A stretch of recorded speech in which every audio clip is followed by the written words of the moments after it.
This is Patrick Baker, and you're listening to the Hometown Real Estate Broadcast Network.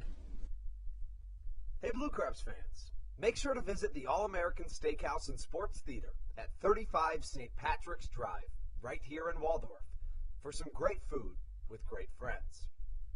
Their steaks are fresh, hand-cut, in-house daily, as well as many other fresh seafood, chicken, and beef options. They offer outdoor and indoor dining, available each and every day, along with the same great menu to go if you would like. Please visit them online at www.theallamericansteakhouse.com. That's www.theallamericansteakhouse.com. You can also visit them on Facebook or Instagram. They have daily specials that you just can't pass up. Thank you, Blue Crabs fans. This is Dalton Geeky, and you're listening to Hometown Real Estate Broadcast Network. Welcome back inside Regency Furniture Stadium. Andrew Banstra here alongside Brendan Kucera as we take you into this evening's matchup between your Southern Maryland Blue Crabs and the visiting Lancaster Barnstormers. Brendan, we have played 7 games in this homestand. The Blue Crabs 5-2. Their only games lost have been in series finales. They won the first 3 against York. The first 2 of those were handily won. Game 4, however, was a York Revolution victory. And then we move into a 3-game set with the Long Island Ducks, who are riding a 9-game winning streak coming into that contest. Next thing you know, Southern Maryland takes the first 2 of 3 and then loses last night by a score of 15-6. They now come into this series with the Lancaster Barnstormers to finish out a long homestand, the series finale here of a 3-game set. And the Blue Crabs a half game back in the Atlantic League North Division, facing a Barnstormers team that, although they won 2 last night, prior to that had lost 11 in a row. Yeah, and this is a Barnstormers team that features a few big names in the Atlantic League offensively, and a team that was just in it in the standings not too long ago. You mentioned the 11-game losing streak for the Barnstormers that they snapped yesterday with a doubleheader sweep of the York Revolution. And, you know, this team is one that is 5 games back now in the North Division, so things not looking good for Lancaster, but they still have an opportunity here this weekend against the Southern Maryland team atop the North Division to cut into their lead in that second spot, of course, in the North Division, and we'll see if they can kind of pull things tighter as we get closer and closer to postseason play. Yeah, you know, if I had to take a guess coming into this contest, Dan Clyburn sat down with his team and said, hey, listen, I know this is a Barnstormers team that has lost 11 in a row, but you also need to understand just this. This is also a Barnstormers team that has played very well against you this year. 6-9 are the Blue Crabs against the Lancaster Barnstormers this season. So certainly they understand that things have been a little tougher against this squad as compared to the rest of the league. And forget about the fact that they lost 11 in a row. In this 2021 season, if we have learned nothing else, we have certainly learned that at any time, any team can put an unthinkable streak together and make things tight once again in the Atlantic League North Division. Yeah, and Southern Maryland doesn't have to go too far to kind of realize that's what happened with them a week ago, not playing great baseball, coming off of a road trip that ended in Long Island with a sweep, and then coming back here, and all of a sudden the Blue Crabs are hot.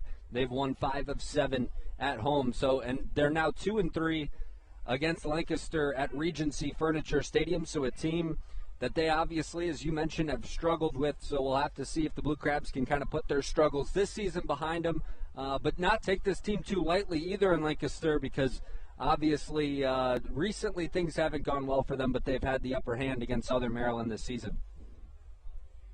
The pitching matchup this evening will be Carl Bryce for the Blue Crabs, 7-4 with a 6.48 ERA on the season. And then as for the Lancaster Barnstormers, Dominic DeSabatino.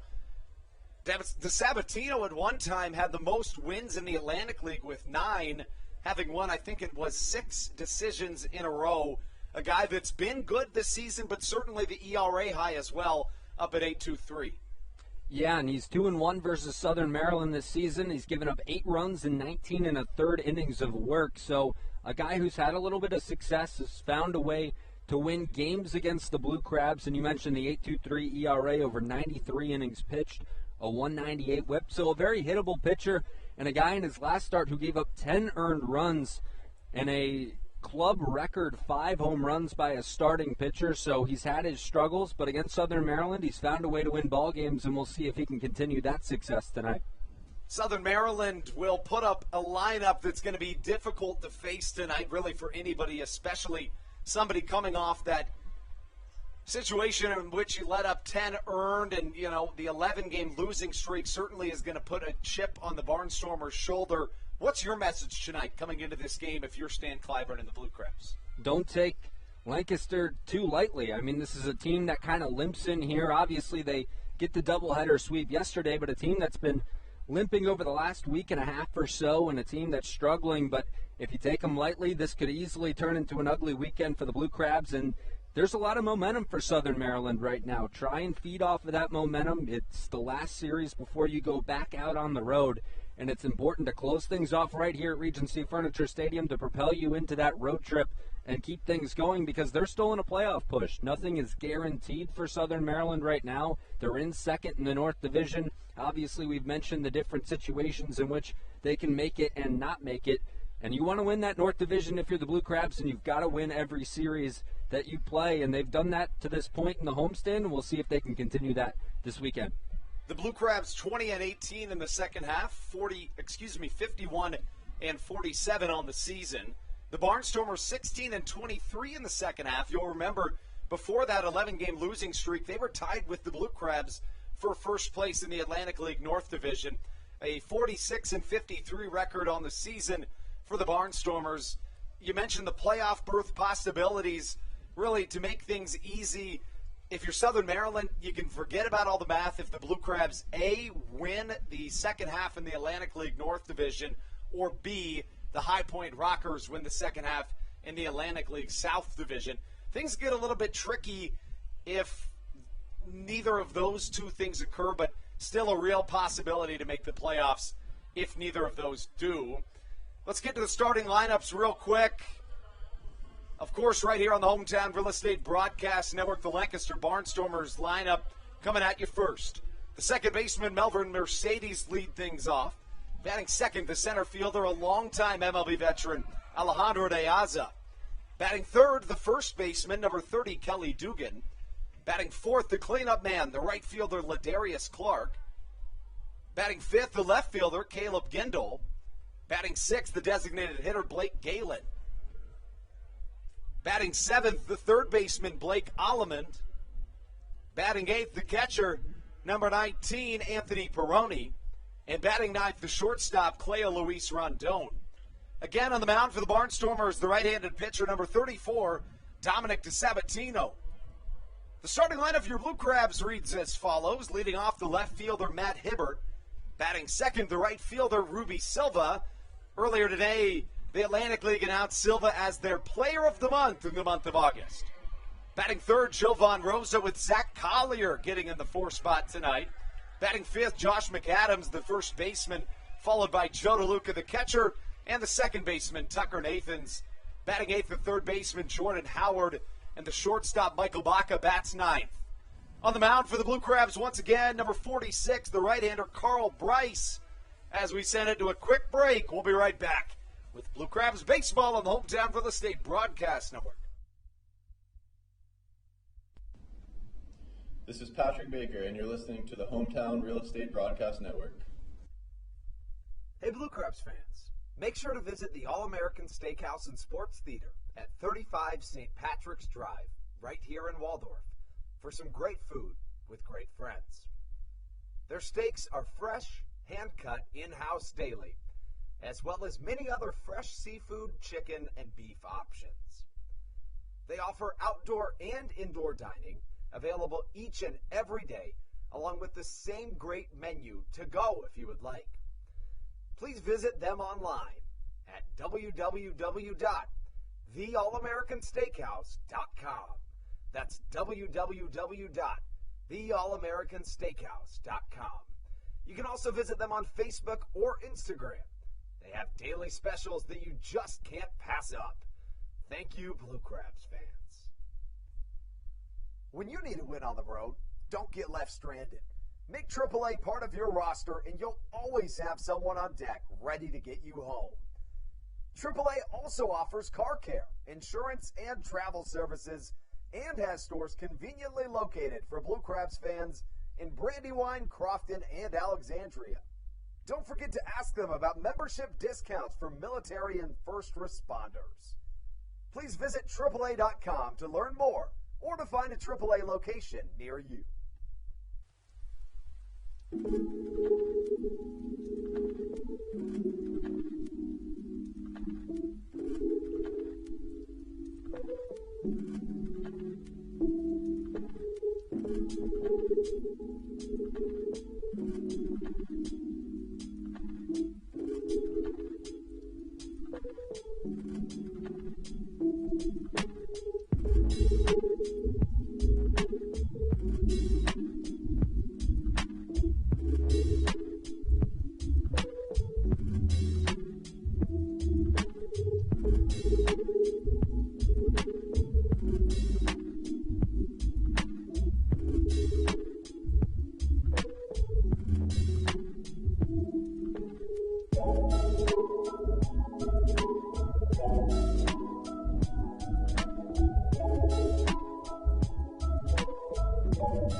This is Dalton Geeky, and you're listening to Hometown Real Estate Broadcast Network. It's a Friday night in Waldorf, Maryland, and Carl Bryce taking the mound for your Southern Maryland Blue Crabs as we welcome the Lancaster Barnstormers in for a 3-game set. It'll be the 7th, 8th, and 9th games of a 9-day, 10-game homestand here for the Blue Crabs as Bryce takes the mound. Guys, he hasn't started to this point in the homestand.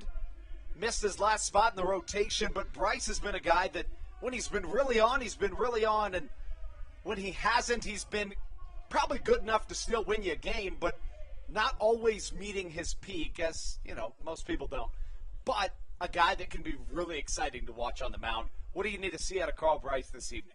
Well, I think for a lot of these pitchers, and especially for Carl Bryce tonight, establish that fastball and work off of the fastball with your off-speed stuff. If you can establish location and fastball command early, it'll make it easier to kind of go to that other stuff to set up other hitters and put yourself in a good position to make some adjustments late.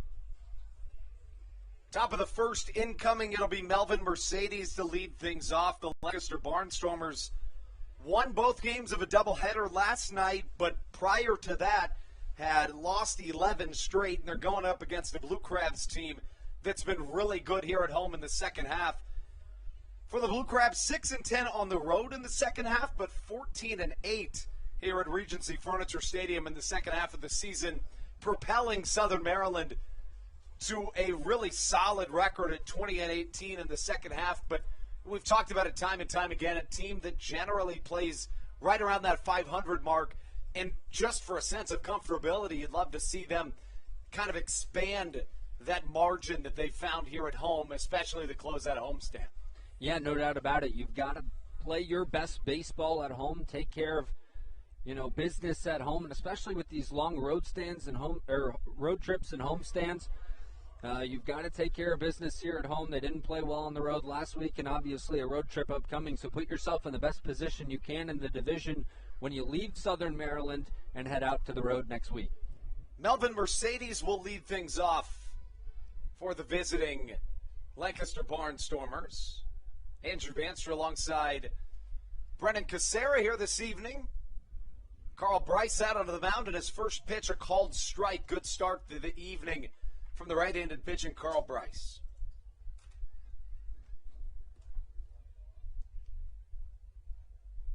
Second pitch showing bunt is Melvin Mercedes, but it misses. Pulling back is the second baseman this evening for these Barnstormers. A swing and a foul back into the protective netting, the count now 1-2. Melvin Mercedes, a .352 hitter on the season. 10 stolen bases, 25 RBIs for Mercedes, who has been held out with some injuries at times this season, but when he's been on the field, he's been a huge addition. The slash line 352, 471, and 448. Yeah, and you mentioned it, a guy who, when he's healthy, he can get on the bases, and he can obviously wreak havoc on the bases with that speed as well, so a perfect guy to put in that leadoff spot, and as you mentioned, if he stays healthy, very consistent hitter. The 2-2 from Bryce. Foul to the left side, probably gets into the stands and does. You know, the top three hitters in this Barnstormers lineup, Melvin Mercedes, Alejandro De Aza, and Kelly Dugan. The worst batting average among those three is De Aza at .327. So clearly a lot of ability in that top third of the Barnstormers lineup.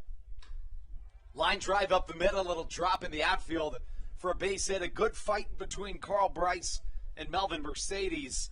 But that one just left over the plate and a single to center field.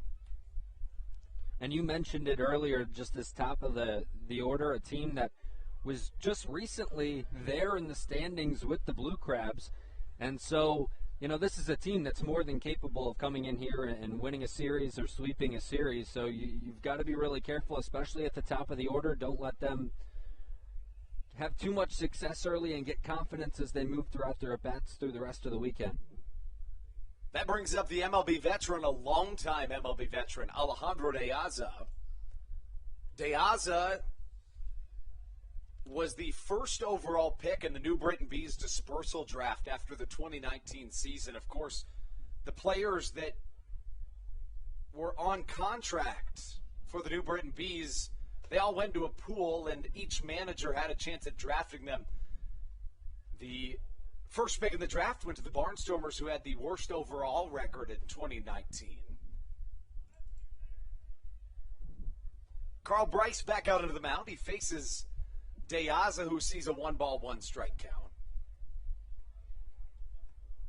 Curveball swung on and missed, and De Aza kind of nodding the head as he walks off, knowing that Bryce got him on that one. Yeah, and just one of those pitches you're fooled on, a breaking ball that drops inside, and he knew it right away, but still has an opportunity here at 1-2. De Aza played in the MLB from 2007 and then skipped the 08 season, but played all the way from 09 through 2017, most recently a Washington National in 2017. Pickoff move to first, and a good one. He got him! It looks like Melvin Mercedes, he couldn't keep his foot on the bag when he had that awkward kind of slide fall into first, and Josh McAdams with a heads-up play.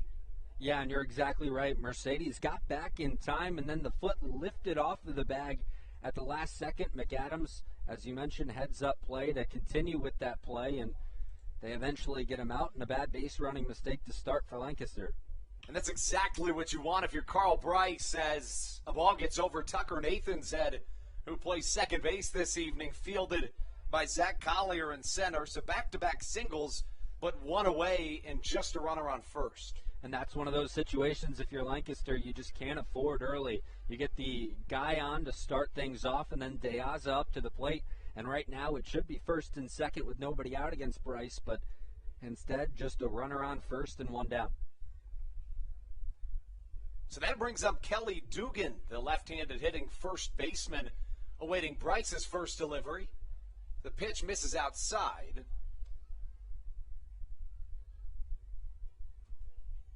As for Dugan, he's found success here in Southern Maryland this season. Was really hot the last time the Barnstormers were in town. He's leading the league in RBIs in his last 15 games when they were last here. But he was kind of settled down in that series here in Southern Maryland. Last home run was at Long Island on September the 4th, and on that same day he drove in 5 runs, a season high for Dugan as he fouls one to the left side. Alejandro De Aza stole second on the pitch, but he'll have to retreat back to first in the count 1-2. And Jordan Howard there climbing up onto the bench in the bullpen of the Blue Crabs, trying to make that play, but was just out of his reach. Carl Bryce back out onto the mound, the count 1-2. As for Bryce on the season, finds himself 3-4 with a 7.36 ERA, but he's been really good at home. How about a 2-0 record with a 4.12 ERA? Now the walks are somewhat of an issue if you're looking at the numbers for Carl Bryce this season. 47 walks in 55 innings for the right-hander. Yeah, 47 walks, and it matches his strikeout total as well. He has 47 strikeouts, so that's the one situation he's got to cut down with when he's on the mound for the Blue Crabs. 2 balls, 2 strikes as the pitch misses down low to Kelly Dugan. Dugan, a .341 hitter on the year, a .552 slugging percentage, 12 home runs, 77 RBIs on the season. Fastball upstairs, and the count draws full at 3-2. Something that you're generally going to see out of the Barnstormers pitchers, no doubt about it, is just a lot of pitches being thrown. As De Aza goes on the pitch, line drive to the right side, it bounces off the knee of Tucker Nathans, and Ruby Silva shows off the arm for the first time in a long time. Ruby Silva into right field once again. A guy, in my opinion, again, one of the best arms, certainly in the Atlantic League, but really across professional baseball, and he shows it off right there. And we were talking about this before the game. You said you were excited for me to get the opportunity to see Ruby Silva in right. He was playing second since I've been here with the Southern Maryland Blue Crabs, and Tucker Nathans obviously takes over at second now, and that was a heck of a throw. I can attest to that. And if you're Tucker Nathans, though, on that play, you got to get your chest in front of that ball. It was a hard hit ball, but you got to move your feet and make that play. And instead, first and third with 1 down, and De Aza obviously running, so things work out in favor of the Lancaster Barnstormers. The double play ball is really what you're looking for here if you're Southern Maryland. First pitch to Ladarius Clark, misses high and outside. This is a Barnstormers team that has played a ton of really long games this season. For some reason or another, they've played 5 games longer than 4 hours. As a fastball gets away from Joe DeLuca, it's going to be close to the plate. The tag applied. And after 3 reach base, I mean, really good job by Carl Bryce to play his position here. And then the pickoff move as well. He's bailed himself out a couple of times now. Yeah, De Aza didn't like that. I don't know what he's really complaining about there. He had the left arm that was tagged before he got anywhere near the base. And so an easy out, or not an easy out, but a heads-up play from the Blue Crabs. Joe DeLuca obviously racing back and putting the throw on the money, and Carl Bryce covering home plate. And so now 2 down and 2 base running mistakes from the Barnstormers. Ladarius Clark calls time. He'll step back out. Clark on the season, an up-and-down hitter for this team. A .274 on the season for the batting average. Fastball misses outside, 3-0 the count. You know, so you'd probably have some mixed emotions about this inning if you're Carl Bryce, right? Exactly, because he's given up a few hits. He's given up opportunities to the Barnstormers, but at the same time, he's able to get out of it. And if you can get out of that first inning with a little bit of confidence, that's really the most important thing moving forward. You know, he gives up a few hits. It happens. A lot of good pitchers give up hits early in the game and kind of figure things out as they go. So if he can get out unscathed and move on to that second inning, maybe you can find some momentum for your starter if you're Southern Maryland. 2-1 swung on and missed. The count 2 balls and 2 strikes. Still no runs for the Barnstormers despite having their first 3 reach base. 2 away, runner on second. That's Kelly Dugan. Fastball low and away. It's ball number 4. So now 4 straight reach for the Barnstormers, but still no runners past second base and 2 outs. A very bizarre beginning to this game, but you'll take it if you're Southern Maryland. You'll absolutely take it, and then Bryce is just going to have to find that command a little more as we move through this game. You mentioned command being the number one issue for him, and if he doesn't have that tonight, it could be a short night, but he's obviously lucked out so far, and we'll see if he can kind of figure things out as we move along. Here comes Caleb Gindel. He hits one well to the right side. That could drop for extra bases. Back goes Zach Collier, a dive in right field. What a play, and Ruby Silva jumping up and down in celebration. Wow, what a play by Zach Collier, who robs Caleb Gindel of extra bases. Yeah, there's not much more you could say about that there. You mentioned Ruby Silva being the guy to watch tonight in the outfield. Well, Zach Collier made one play that I don't know if we're going to see again in a game like this or maybe for the rest of the season, laying out outstretched arm and is able to make the catch. So what a way to end the inning, and the Blue Crabs get out of it unscathed. Getting out of yet another jam are the Blue Crabs. Again, a fantastic play, a top 10 play for Zach Collier. What a play we saw.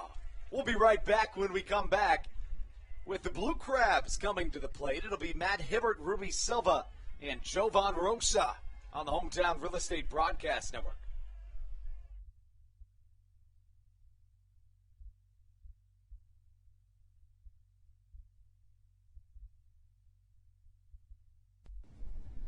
This is Andres Luceno, and you are listening to the Hometown Real Estate Broadcast Network. American Radiology is the clear choice for all of your medical imaging needs. With locations in Charles and Calvert counties, they offer a full range of imaging services. Some of their latest innovations included 3D mammography and wide-open MRIs for our claustrophobic patients. For your convenience, they even offer extended weekday hours and Saturdays. For more information or to schedule an appointment, visit their website at AmericanRadiology.com. 2020 was a year unlike any other for everybody. Quickly, the Southern Maryland Blue Crabs came to the realization that baseball must take a backseat to humanity. Immediately, the Blue Crabs staff and all of Crustacean Nation teamed together to provide COVID-19 tests and eventually vaccinations. Southern Maryland's hometown team also hosted food drives, blood drives, backpack drives, toy drives, and so much more, all to help their community. The Blue Crabs couldn't be more thankful to the healthcare heroes that have gotten us to this point and helped our community so much throughout the COVID-19 pandemic. That's why this season is dedicated to our healthcare heroes. Each Saturday night, we will have a healthcare hero, a local healthcare professional, throw out the first pitch of the game and be honored. That's why in 2021, all season long, healthcare professionals get $5 tickets to every single Blue Crabs game. Thank you so much, healthcare heroes, for all the... This is Coach Doug's, and you're listening to the Hometown Real Estate Broadcast Network. Into the bottom of the first we go here at Regency Furniture Stadium. What a unorthodox first inning of action that we're coming off of. The 3 outs that were recorded, a caught stealing, a passed ball in which Alejandro De Aza tried to go third to home and was thrown out, as Matt Hibbert tries to leg out an infield single, is unable to.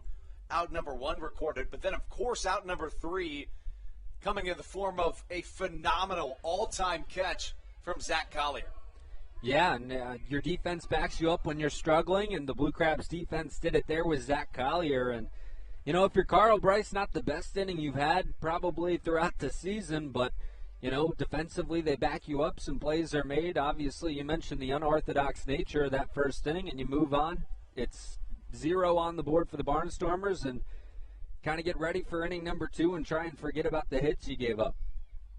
Ruby Silva steps up to the plate after that incredible play in right field featured Ruby's celebration with his counterpart outfielder. Silva steps up to the plate having 2 multi-hit games in his last 3 days, but the big news today for Ruby Silva, he was named the Atlantic League Player of the Month in the month of August. Yeah, and Ruby Silva, a guy who, you know, I haven't necessarily gotten to see at his best yet, but he's shown some signs of really kind of breaking out of some things, and he's had a lot of success against Lancaster this year. High chopper to the right side. Covering is the pitcher, Dominic DeSabatino, for out number 2. Ruby led the Atlantic League in batting average at .409 in the month of August. On August 1st, he hit in at the time, franchise record 7 RBIs in a single game. He hit safely in 20 of 24 games played, and he had 13 multi-hit games in the month of August. More than half of his games played, he had multi-hit games. That's just absurd. And that brings up Jovan Rosa, who got the night off yesterday, but comes up to the plate and sees a DeSabatino fastball catch the outside corner for strike number 1. Yeah, Jovan was coming off of a tough night, the second night against Long Island, so a night off for him, maybe kind of recollect himself a little bit and back in here tonight against Lancaster. Fastball outside now. We mentioned that this is generally a team in the Barnstormers that issues a ton of pitches.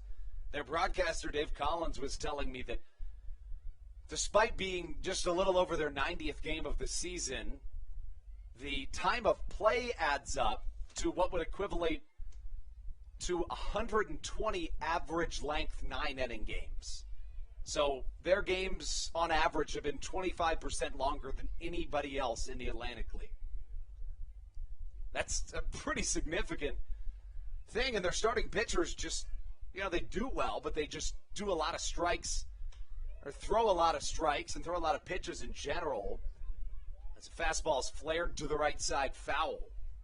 And it's really interesting to think just how one team in particular can, be that much different from kind of everybody else in the field. But you mentioned the amount of pitches thrown being one of those issues for them, and they get worked deep into counts a lot of times in games, and so that'll do it to you if you consistently do that, batter in and batter out. They had somebody in Augie Silk a few days ago, as Rosa fouls another one away. Augie Silk a couple days ago threw 143 pitches in 6 2/3 innings. He walked 6, struck out 7, and allowed 6 earned runs. That's not something you hear every day anymore in baseball, or really ever, 143 pitches. I mean, you see guys at the major league level on rare occasions go up to 125, 130, so 143, awfully impressive to go that deep. Especially in just 6 2/3 innings. You would think that would be a complete game. Absolutely. Jovan Rosa strikes out swinging on a nasty curveball from Dominic DeSabatino. We still haven't seen a run in this game, but boy, did we see an interesting first half of the first inning. See what the inning number 2 has in store for us when we return on the Hometown Real Estate Broadcast Network.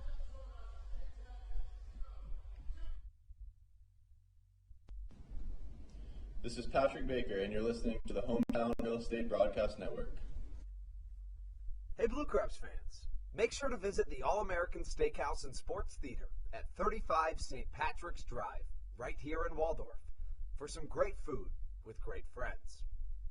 Their steaks are fresh, hand-cut, in-house daily, as well as many other fresh seafood, chicken, and beef options. They offer outdoor and indoor dining, available each and every day, along with the same great menu to go if you would like. Please visit them online at www.theallamericansteakhouse.com. That's www.theallamericansteakhouse.com. You can also visit them on Facebook or Instagram. They have daily specials that you just can't pass up. Thank you, Blue Crabs fans. When you need a win on the road, don't get left stranded. Make AAA part of your roster, and you'll always have someone on deck ready to get you home. AAA also offers car care, insurance, and travel services, and has stores conveniently located for Blue Crabs fans in Brandywine, Crofton, and Alexandria. Don't forget to ask them about membership discounts for military and first responders. Please visit AAA.com to learn more or to find a AAA location near you.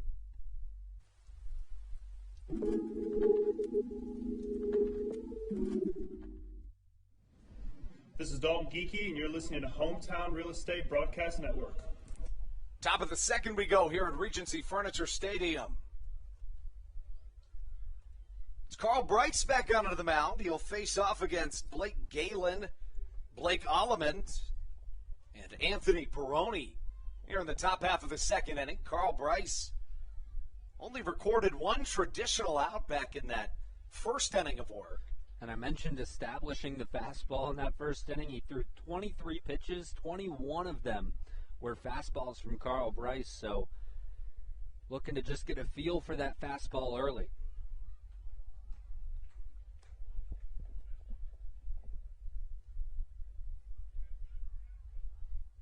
Bryce wears number 46 on the back of his white and navy blue jersey, the 1-1.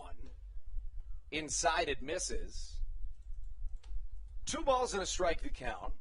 Bryce in his 33rd career professional start, his 13th in the Atlantic League and his 8th of the season. His last time out was on September the 9th as he makes Blake Galen the power bat miss.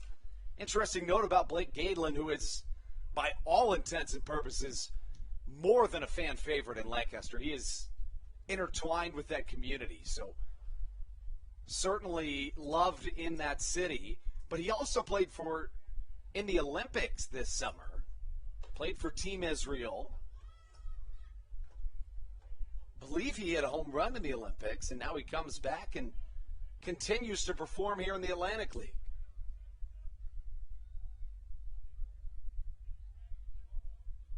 Three balls, 2 strikes, and a fastball fouled over our heads here in the Baynet press box as we give you our X Factor players of the game, taking you into the top of the second.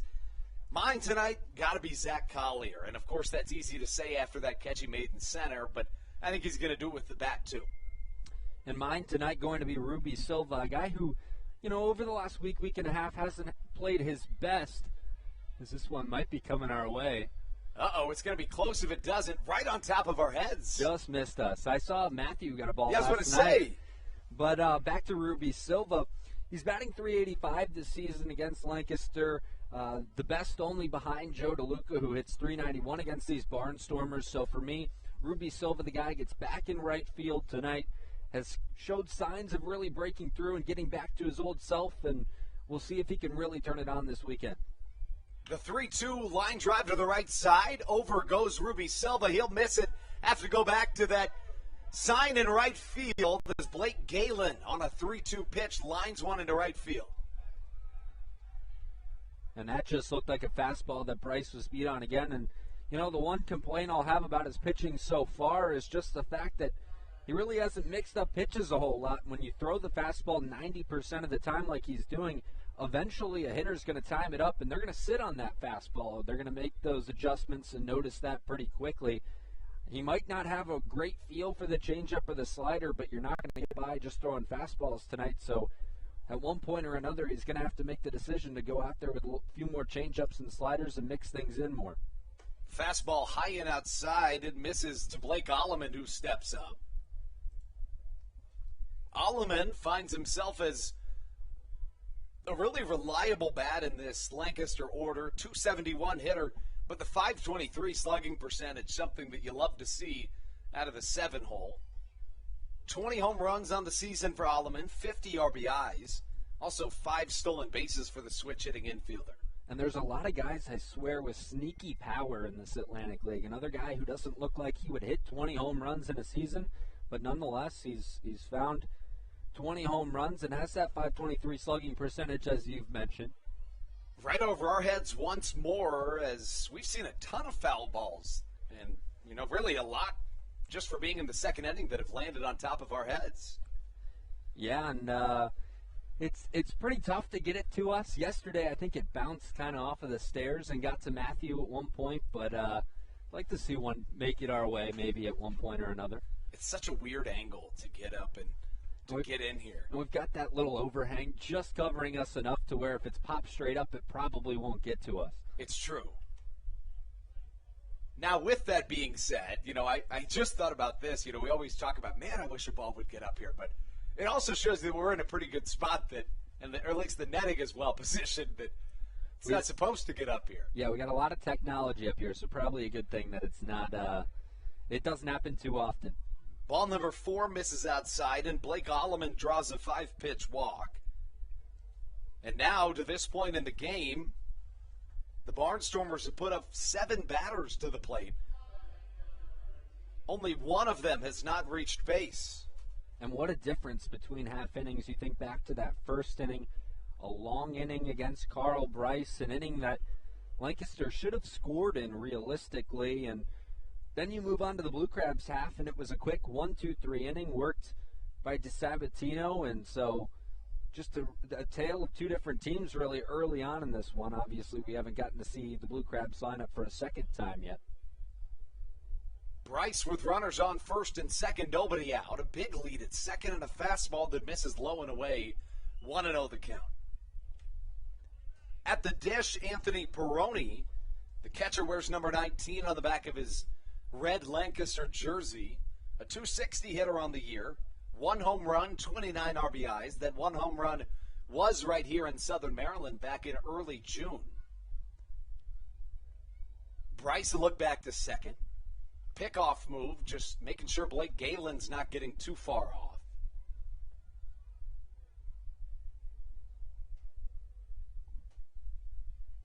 Peroni digs back into the left-handed batter's box, finds himself trying to continue success against the Blue Crabs this season. Fastball low and away, 2 balls, no strikes to count. And for Bryce, he seems to be having trouble finding that sweet spot out there on the mound. Yeah, and he's just, I mean, you mentioned it coming in, the control, an issue for him. He's walked a few in this one.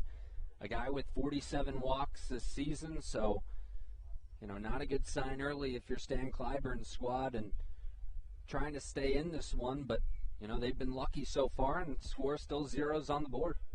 Fastball in there, strike number 1 outside. We walk you back through this game. It started with a single for Melvin Mercedes, but then he was picked off at first base when his foot came off the bag. Alejandro de Aza singled, was brought to third on an error by the second baseman Tucker Nathans. With runners on the corners, there was a wild pitch, but Joe DeLuca threw out at Alejandro de Aza trying to get home on the pass ball. As a fastball is swung on and missed, 2 balls, 2 strikes the count. Then Ladarius Clark was walked before Caleb Gendel flew out to deep right center on a SportsCenter top 10 play from Zach Collier in center. And then to start off this inning, a double and a walk. The count 2 balls, 2 strikes.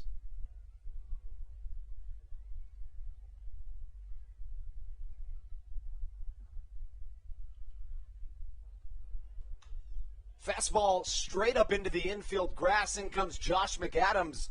Make that Tucker Nathans, who calls off McAdams for out number 1. That one almost ran up on him a little bit.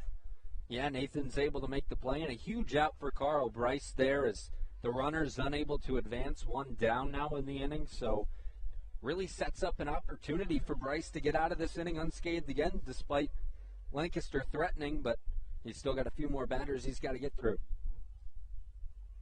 The first of which will come in the form of Cleo Luis Rondon. Rondon, the shortstop this evening for the Barnstormers. A .246 hitter on the season, the lowest among Lancaster's starters this evening, but still a good bat at the plate, especially in the 9-hole. A .709 OPS, not quite as high as you'd like it, but 45 walks in 95 games isn't going to get the on-base percentage quite where you need it, but certainly not too shabby, drawing half a walk a game. This one tipped off the end of the bat of Rondon and appears to have shaken up Joe DeLuca in some way, shape, or form. And he's in there pretty much night in and night out for the Blue Crabs, so it's a tough position to play. You don't see a lot of guys in baseball really try and play the catcher position, and that being a reason why every single night you seem to get nicked by a baseball in one way or another. They're off of the foul tip that just caught him the wrong way. Looks like maybe stretching out that right hand a little bit might have caught a finger, which is one of the worst places to get hit when you're back there as a catcher. Yeah, there's no question about that, especially in terms of just pain management. Interesting fact about Rondon, he hits from the left side right now, but listen to this. Rondon just began switch hitting on June 4th of this season. This is a guy that's been playing professional baseball for quite some time. So to make that change in the middle of a season is quite impressive. Rondon, in his 9th season of professional baseball, reached as high as the AAA level with the Chicago White Sox in 2015, and then was in AA in 2017. Yeah, really interesting that he makes that adjustment at this point in his career, maybe trying to make himself a little more valuable, but to also make that adjustment mid-season, too. Really interesting idea from Rondon there. You know what's really crazy is that he hits way better from the left side this season. Showing bunt is Rondon. It's fouled and in and out of the glove of Joe DeLuca. A .258 hitter this season is Rondon as a left-handed hitter. But from the right side, where he had been the rest of his life to this point, just a .220 hitter at the plate. And maybe that's one of those situations where he says from the right side of the plate, it's just not getting done, and why not try and change things up and go to the left side of the plate? You think about a good comparison to that would be in the NBA when Tristan Thompson switched hands on shooting the basketball from, I believe he was a left-handed shooter to a right-handed shooter when he was with the Cavaliers. And, you know, it's just an odd thing to see, but I guess when something's not working, you got to change things up, and that's what he did. I got a point on that. 0-2 the count. Line drive high in the air. Left center field. In comes Matt Hibbert, who catches for out number 2. But I was thinking, you know, I wonder if, being in Pennsylvania, maybe Daryl Morey, the general manager for the Philadelphia 76ers, calls and says, hey, would you mind teaching my point guard how to shoot with his right hand? And just basically tell him it's okay to switch-handedness. Many of the opinion that Ben Simmons should at least try as a right-handed player. But you know what? I'm not. I mean, that's not so much of a short task. It's like basically like telling somebody start being left-handed writing with a pen. You know what I mean? Like it's not any small feat. Definitely not, especially when you've done it your entire life. But we'll see if Ben Simmons is with the 76ers for much longer, as that has kind of continued on, and there's been some discussion in the offseason about movement there. Ball on a strike the count now to the leadoff man, Melvin Mercedes, who singled and then was picked off his first time up. It's Girl Scout night here at Regency Furniture Stadium. A ball and a strike the count. Off speed, swung on and missed, 1-2. You know, after Bryce struggled earlier in this game, just here in these last couple batters seems to have found a better approach. Yeah, no doubt about it. And he really hasn't changed up the way he's separating his pitches. Still about 90% on the fastball. You're seeing the changeup get implemented a little bit more, as we saw in that most previous pitch as he slowed it down on Mercedes. But other than that, I mean, he's really just worked with the fastball and tried to get guys out that way. Pitch way inside on an off-speed, gets back to the Roy Rogers backstop padding.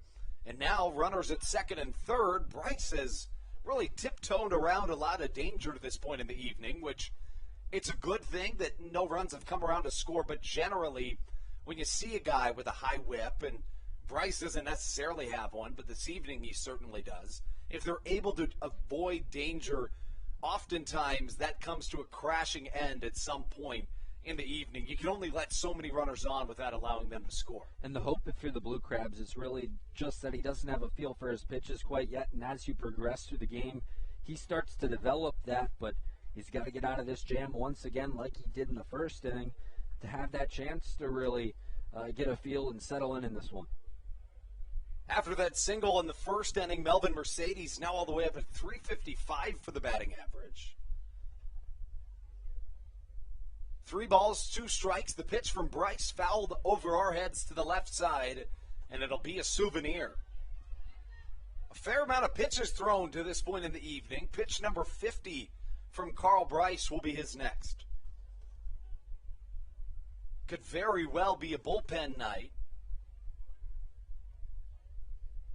Bryce pitched just 3 innings his last time out, but has a season high near 7 innings pitched. And that's really the big thing if you're Stan Clyburn. If he can just maybe not give you length, but keep the runs off the board in a short outing, that would be the most important thing, and then you can turn it over to your bullpen moving on. Great job once again. Carl Bryce works out of a Barnstormers jam. We're still scoreless, taking things into the bottom half of the second. When we return, it'll be 4-5-6. Zach Collier, Josh McAdams, and Joe DeLuca on the Hometown Real Estate Broadcast Network. This is Andrew Riceno, and you are listening to the Hometown Real Estate Broadcast Network. American Radiology is the clear choice for all of your medical imaging needs. With locations in Charles and Calvert counties, they offer a full range of imaging services. Some of their latest innovations included 3D mammography and wide-open MRIs for our claustrophobic patients. For your convenience, they even offer extended weekday hours and Saturdays. For more information or to schedule an appointment, visit their website at AmericanRadiology.com. 2020 was a year unlike any other for everybody. Quickly, the Southern Maryland Blue Crabs came to the realization that baseball must take a backseat to humanity. Immediately, the Blue Crabs staff and all of Crustacean Nation teamed together to provide COVID-19 tests and eventually vaccinations. Southern Maryland's hometown team also hosted food drives, blood drives, backpack drives, toy drives, and so much more, all to help their community. The Blue Crabs couldn't be more thankful to the healthcare heroes that have gotten us to this point and helped our community so much throughout the COVID-19 pandemic. That's why this season is dedicated to our healthcare heroes. Each Saturday night, we will have a healthcare hero, a local healthcare professional, throw out the first pitch of the game and be honored. That's why in 2021, all season long, healthcare professionals get $5 tickets to every single Blue Crabs game. Thank you so much, healthcare heroes. This is Coach Doug's, and you're listening to the Hometown Real Estate Broadcast Network. Into the bottom of the second we go. Carl Bryce has avoided danger time and time again this evening. But you know what? As long as no runs are on the board, no harm, no foul as Dominic DeSabatino comes into his second inning of action. First pitch down low in the dirt, nearly hitting Zach Collier in the foot. And, you know, up in the booth here, we just keep talking about that catch from Collier back in the first inning. I mean, how could you not? An all-time play.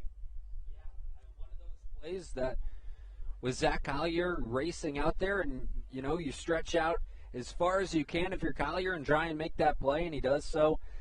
Awfully impressive play. There's only so much you can do to describe that one, but it was one of those catches you just kind of have to see from Zach Collier, and he's been just as successful at the plate in this week's homestand as well. It's been the Zach Collier show here at Regency Furniture Stadium for these past 6 days, and it doesn't look like that's changing anytime soon. Collier in the homestand has been almost unbelievably good. A guy that enters play batting 12 for 18 in the homestand for a .667 batting average. Make that 14 for 22, I should say. 5 for 8 in his last series, 5 RBIs, 4 walks, and not only is he hitting the ball well, he's getting on base a ton. And that's the thing we've talked about time and time again this week is, you know, even if he doesn't get hit, Zach Collier finds a way to get on base. Similar with Matt Hibbert, who struggled a little bit more at the plate, but, you know, finding a way to get on base as he does here with the walk he just drew. And, you know, when you get on base, you're valuable for your team. You know, there's a reason Zach Collier has shuffled back between the Atlantic League and the AAA level time and time again. The reason being that, you know, you have guys that are streaky at the plate. In fact, I was listening to a former major leaguer last night saying the difference between minor leaguers and major leaguers is that on any given night, you know, everybody can do almost, has the ability or the potential to hit a 450-foot home run or strike out 12 batters, but there's significant more consistency at the major league level, right? Whereas in the minor leagues, you might see one of those once a month, but you can't see it every night. You know, Collier's a guy that brings it every single day. He's reached base on a hit walk or hit by pitch in 63 of 70 games played this season. That's just a phenomenal statistic. And you know he has the talent to play Major League Baseball level of ball because he was drafted in the first round by the Philadelphia Phillies. So, a guy with that kind of talent, and he's found a way to put it together consistently here, and you wouldn't be surprised if you saw him back at the minor league levels and maybe got a chance down the road at some point in his career. Yeah, no, I completely agree. Without September call-ups happening this year, I really hope that goes back in 2022. Of course, I think the MLB rosters are only expanded in September to 28 people as opposed to 40. So in the past, tons of guys were getting opportunities they might not otherwise get. A ball and a strike to count. Josh McAdams at the plate. Fastball high and tight. And, you talk about a guy that can really get on power surges. It is Josh McAdams, who has 4 home runs and 11 RBIs against the Barnstormers this season. Yeah, and 21 home runs and 77 RBIs in the total campaign. So, you mentioned it, a guy who, when he's really going, can run into a lot of home runs, and we'll see if he can get that going. We haven't really seen that power surge from him recently. Collier, it looks like he got under the tag, but not quite. He's thrown out by the catcher, Anthony Peroni, trying to swipe second. Yeah, that's one of those you'd love to get a second look at, because it did look like he was pretty close and maybe just didn't quite get the hand in there in time. But from our vantage point up here, which is a tough angle really to kind of see that play, but it really looked like he made that a bang-bang play at the very least. But in the meantime, the pitch missed outside, and the count 3 balls and a strike to Josh McAdams. McAdams with the hitter's count, pitch on its way. Fastball challenging him upstairs, and the count 3-2. And I think that's what you have to do with Josh McAdams, is challenge him on, once in a while challenge him on the fastball upstairs. Big hitters like McAdams will typically look at those pitches and try and send those out of the ballpark, and he struggled to catch up to it on that most recent pitch. Yeah, it was a fastball from DeSabatino that he clearly raised the velocity on, and it's strike number 3, which will give way to Joe DeLuca. DeLuca comes to the plate trying to extend the inning here. Now 2 away with nobody on.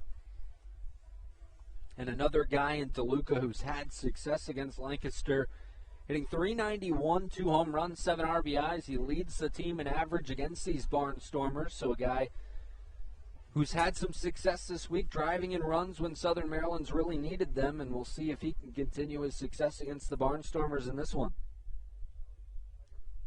DeLuca, the Blue Crabs backstop, a switch-hitting catcher out of Cicero, New York. Joe, in his first season, is really an everyday guy, and he's doing so at his highest level played. He's had a really good and breakout season. The 1-0 hit high in the sky, but foul and out of play. DeLuca, in his 5th season of professional baseball, is first in the Atlantic League. Has 7 RBIs in this homestand, and while his batting average in the second half has been lower than it was in the first, the slugging percentage way up, and so are the home run and RBI numbers. And those are the numbers, nowadays. You're used to seeing the home run and RBI numbers being high for good hitters, and Joe DeLuca, one of those guys with the 12 home runs and 55 RBIs this season. In the second half, 7 of those home runs and 26 of those RBIs. This is game number 39 of the second half. Second half features 60 games, so we're turning that final corner.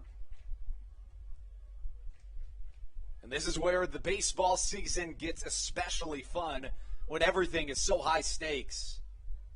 The 2-1 from DeSabatino, spoiled to the left side from Joe DeLuca. After a year off in 2020, the Blue Crabs' return to baseball was primarily on the road in the first half. 25 of those 60 games were on the road, but of course that means here at home, 35 of the 60 in the second half. Blue Crabs have been really good at home, going 14-8 in the second half of this season, but just 6-10 on the road. The 2-2 hit well to center field, should be playable from Alejandro De Aza, who nearly reaches the warning track, but squeezes for out number 3. Southern Maryland reached base once, but Zach Collier, after walking, was caught stealing. The Blue Crabs have gone 6 up, 6 down through 2 innings of offense against Dominic DeSabatino, and we'll take you into the third when we come back on the Hometown Real Estate Broadcast Network. This is Patrick Baker, and you're listening to the Hometown Real Estate Broadcast Network. Hey, Blue Crabs fans, make sure to visit the All-American Steakhouse and Sports Theater at 35 St. Patrick's Drive, right here in Waldorf, for some great food with great friends. Their steaks are fresh, hand-cut, in-house daily, as well as many other fresh seafood, chicken, and beef options. They offer outdoor and indoor dining, available each and every day, along with the same great menu to go if you would like.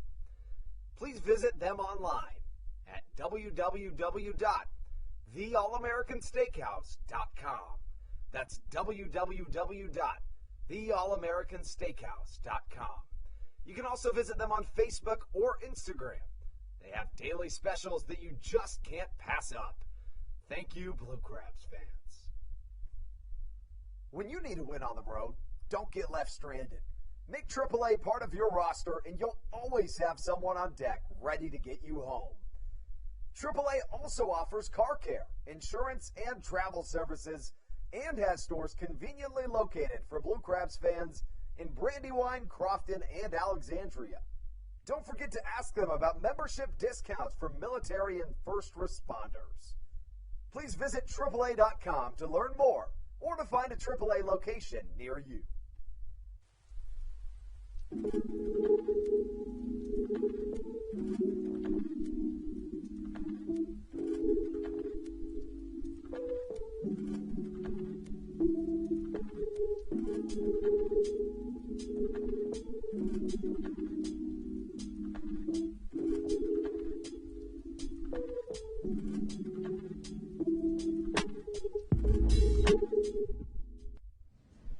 This is Dalton Geeky, and you're listening to Hometown Real Estate Broadcast Network. To the top of the third we go here at Regency Furniture Stadium. Carl Bryce back out on the mound for his third inning of work. For the Barnstormers, they've had a lot of base runners to this point, Brendan, but no runs to show for it. Yeah, and Carl Bryce has made pitches when he's needed to, has been backed up by some good defense from the Blue Crab defenders tonight, and a guy who, we just talked about it in between innings here. He's relied a lot on that fastball, and not sure that can continue to go on, but 88% of the time on the fastball, 10% on the changeup, throwing 5 of his 51 pitches are changeups, and he's thrown 1 slider tonight, so we'll see if he makes any adjustments as we move through the second time through the order, and Alejandro De Aza to lead things off. De Aza singled, and then later, after getting to third base on an error from Tucker Nathans, the second baseman for Southern Maryland. Well, he tried to take home on a pass ball, but Joe DeLuca and Carl Bryce teamed up to throw him out at home. It's one of a couple really prime scoring opportunities the Barnstormers have not been able to take advantage of. And, we talk about it a lot, I should say. In this game of baseball, you're going to be given a certain amount of opportunities, whether it be walks, errors, or just mistakes in general from your opponent, and the team that's able to take advantage of those more often than not is generally going to be the team that is able to win that ballgame. Yeah, no doubt about it. And, you think about a Lancaster team that's really struggled, losing 11 in a row before the 2 wins yesterday. And, if you can't get it done in those clutch situations or when you've had great opportunities moving forward throughout a game, it's hard to win baseball games. And the Blue Crabs have given them about as good of an opportunity as you could have in the first 2 innings. And they just haven't gotten the job done to bring runners across home plate. So that brings up Kelly Dugan, who reached on that aforementioned error. Dugan wears number 30 on the back of his Lancaster jersey. First pitch after the strikeout to Alejandro De Aza misses outside. But certainly the inning starts in a way that's going to be exactly what you want to see if you're Stan Clyburn and the Blue Crabs with that 3-pitch strikeout. Fastball upstairs, the count 2-0.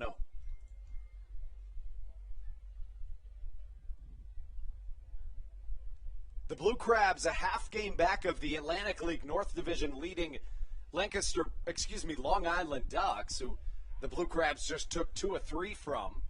Southern Maryland 5-2 in this homestand. Have came one game shy of a series sweep in each of their first 2 series of this homestand.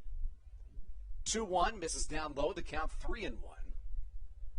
As for Carl Bryce, this is his first start of this 10-game home stint. It'll be Misiel Severio tomorrow with Daryl Thompson to get the series finale on Sunday. Fastball swung on and missed. Strike number 2 to Kelly Dugan.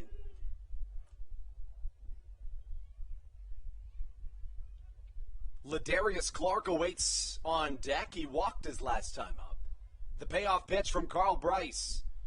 Hit well to the left side. Matt Hibbert going back. That ball is out of here.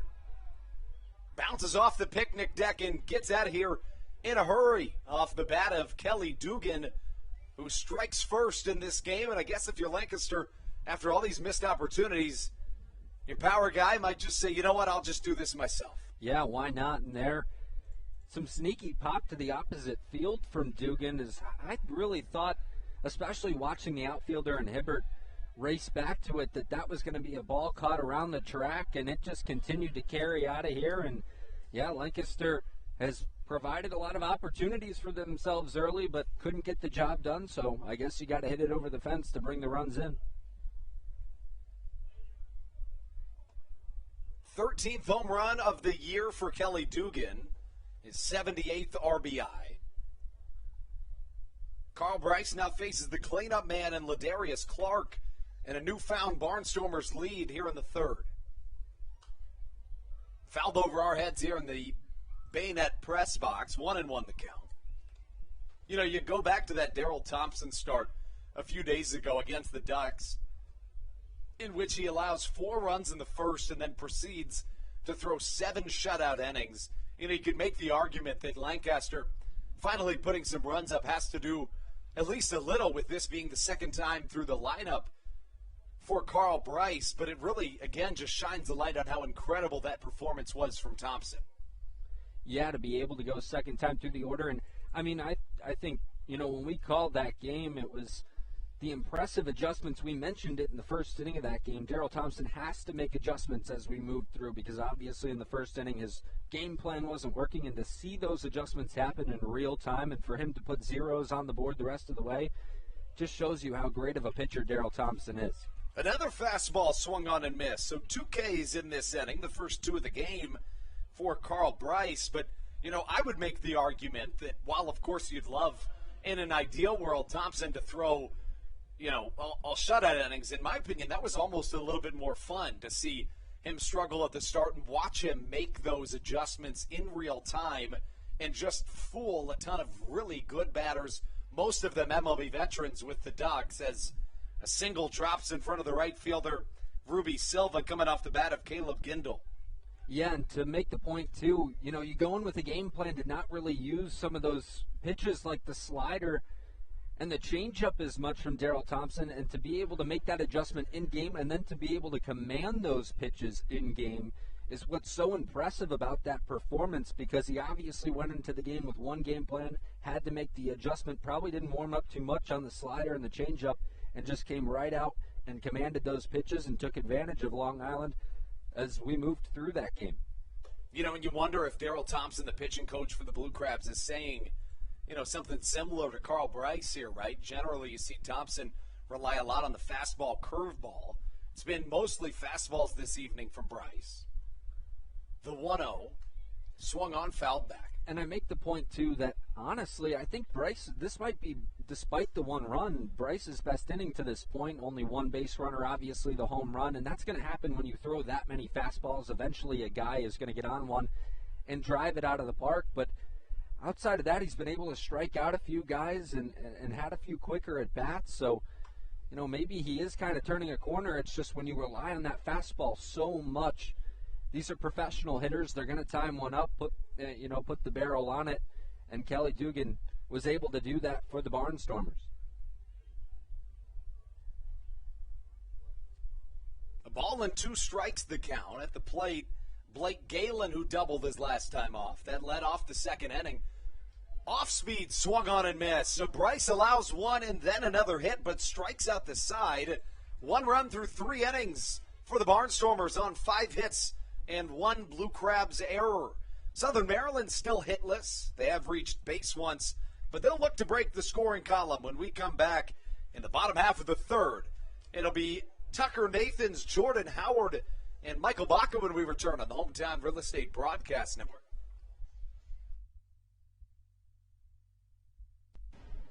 This is Joe DeLuca, and you're listening to the Hometown Real Estate Broadcast Network. Whether it's Chris Paul, Cliff Paul, Aaron Rodgers, or even the son of a former Blue Crab, Patrick Mahomes, you've seen many athletes endorsing State Farm. That's because your State Farm agent has your back through good times and not so good times. That's why all the Blue Crabs, Darryl Thompson, and the whole team trust State Farm with their insurance needs. State Farm is the company people have trusted for over 99 years to help life go right. Call your local State Farm agent, Greg Conklin, today at 240-776-4289.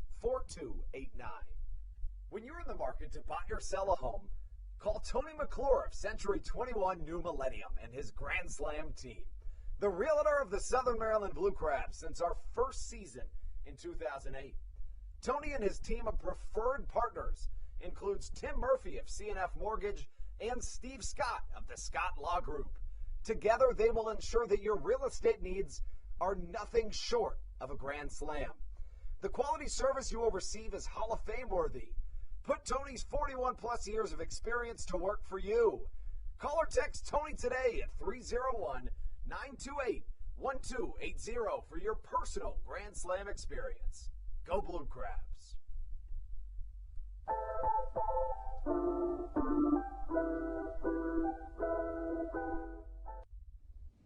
This is Patrick Baker, and you're listening to the Hometown Real Estate Broadcast Network. Tucker Nathans, Jordan Howard, and Michael Baca due up for your Blue Crabs as we take you into the bottom of the third. Nathans made his season debut as a Blue Crab last night. The left-handed hitting middle infielder and really all-around utility guy went 1 for 4 last night. He did strike out twice, and a little tapper to the right side on a check swing is fielded on the first pitch from Dominic DeSabatino and thrown to first for out number 1. Yeah, just a little unlucky there for Nathans. The check swing caught a piece of the baseball and puts it in play and a quick out. And this is a Blue Crab offense that's really struggled to put together lengthy at-bats, and it's been a lot of quick outs so far early for them. And we've seen it a couple times in this homestand that Jordan Howard, who walks up to the plate right now in few games with the Blue Crabs, has provided a unique ability to be a spark plug for this Southern Maryland team. Yeah, no doubt about it. Going back to last weekend against the Revolution, he had a fantastic series there. Was quieted by the Ducks in the first 2 games of the series, and then another multi-hit game for Jordan Howard yesterday against Long Island. And he's hitting .316 since the acquisition last Friday, since he joined this club. And so Jordan Howard's been a nice piece, and a nice piece to have towards the back of that lineup as well. Yeah, no question about it. And Stan Clyburn has made, a multitude of really strong additions over this last week or two. You talk about guys like Tucker Nathans, Jordan Howard, another one. Also, Dylan Brammer can be thrown in that mix, who, while he allowed the home run last night, I thought he looked really good out there on the mound. A ball and a strike. This pitch misses down low, 2-1 the count. And you just make that point. Here in the Atlantic League, there's a lot of roster turnover. Things change. You have to make adjustments. Obviously, Crosby and Blackstone leaving, you have to make those adjustments as well. So, credit to the Blue Crabs for being able to make those adjustments. Jordan Howard sends the ball on a ride. It's got a chance, and it'll bounce off the Silver Diner sign in right center field. Howard, we talk about it. He can be a spark plug, and he provides it right here. 1 away with a runner at second, and Michael Baca coming to the plate. Boy, and that's the second fly ball of the week that I really thought he got, and it was going to go over the fence, but can't complain too much about a double. That's a great way to get things going for this Blue Crab offense. Their first hit of the game, and now Michael Baca to the plate. Baca comes to the dish, trying to bring home the first run of the game, the .279 hitter on the season. has 5 home runs, 37 RBIs, and 8 stolen bases. But I'll tell you what, in this second half of the season, the RBI numbers have been way up for the right-handed hitting shortstop Michael Baca. He has driven in 18 runs in 38 games in the second half as opposed to 37 runs in over 100 games on the season. I beg your pardon, just under 100 games, I should say. 1 out, the 9-hole hitter Baca to the plate, and DeSabatino finds himself with a runner in scoring position for the first time all night. And you wonder if maybe the Blue Crabs are starting to notice some things with DeSabatino. He's also been pretty heavy in favor of one pitch tonight, 90% of the time, throwing the sinker. Only 3 pitches outside of the sinker have been thrown, which is a slider. He's thrown that 3 times, 10%. So, eventually those adjustments are going to be made, and I wonder if the Blue Crabs are kind of sitting on that sinker. Yeah, and it's interesting in that not only has he thrown the fastball, as you mentioned, what stood out to me from what you just said, I should say, is not only has he thrown 90% fastball, his only other pitch is that slider. So, really not mixing it up all that much. And the more a batter sees that, or even still in the first time through the lineup, guys are going back to the dugout and saying, listen, this guy's only throwing fastballs, and then every once in a while is mixing in that slider. Word's going to get around pretty quick.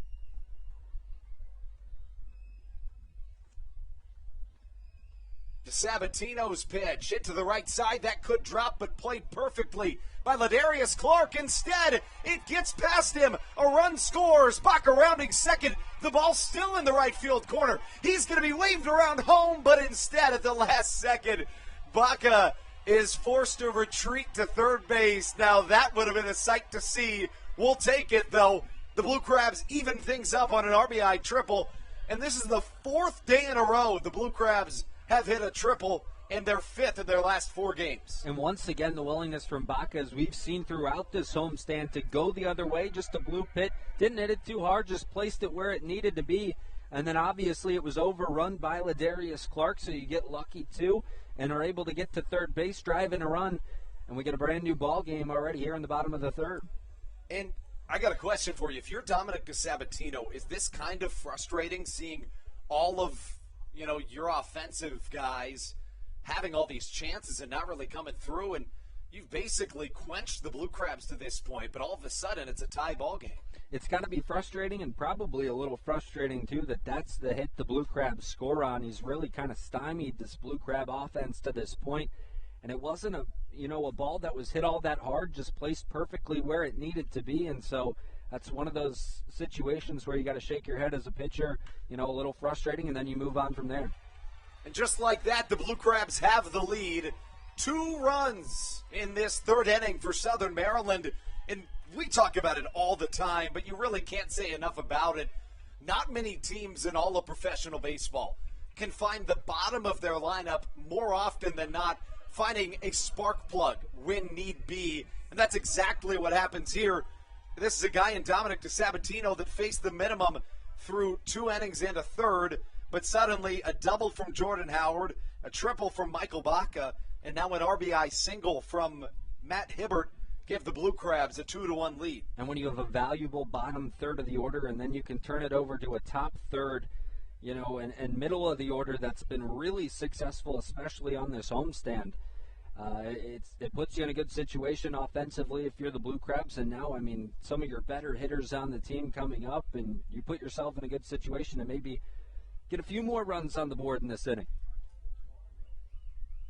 Silva has been really good, like you mentioned earlier, against the Barnstormers. His one real Achilles heel has been Dominic DeSabatino. Line drive, left center field. That's the Ruby Silva that we've been waiting to crack out of his shell. A line drive to the left side. It's a ground rule double, and now runners at second and third. And when we talk about the Ruby Silva that we know and love, the line drives to left center are exactly what you want to see from your 2-hole hitter. Yeah, showing off the power. A guy who came into this game hitting .385 against these Lancaster Barnstormers, and now another extra base opportunity for Ruby Silva, and just continue moving things along with Jovan Rosa.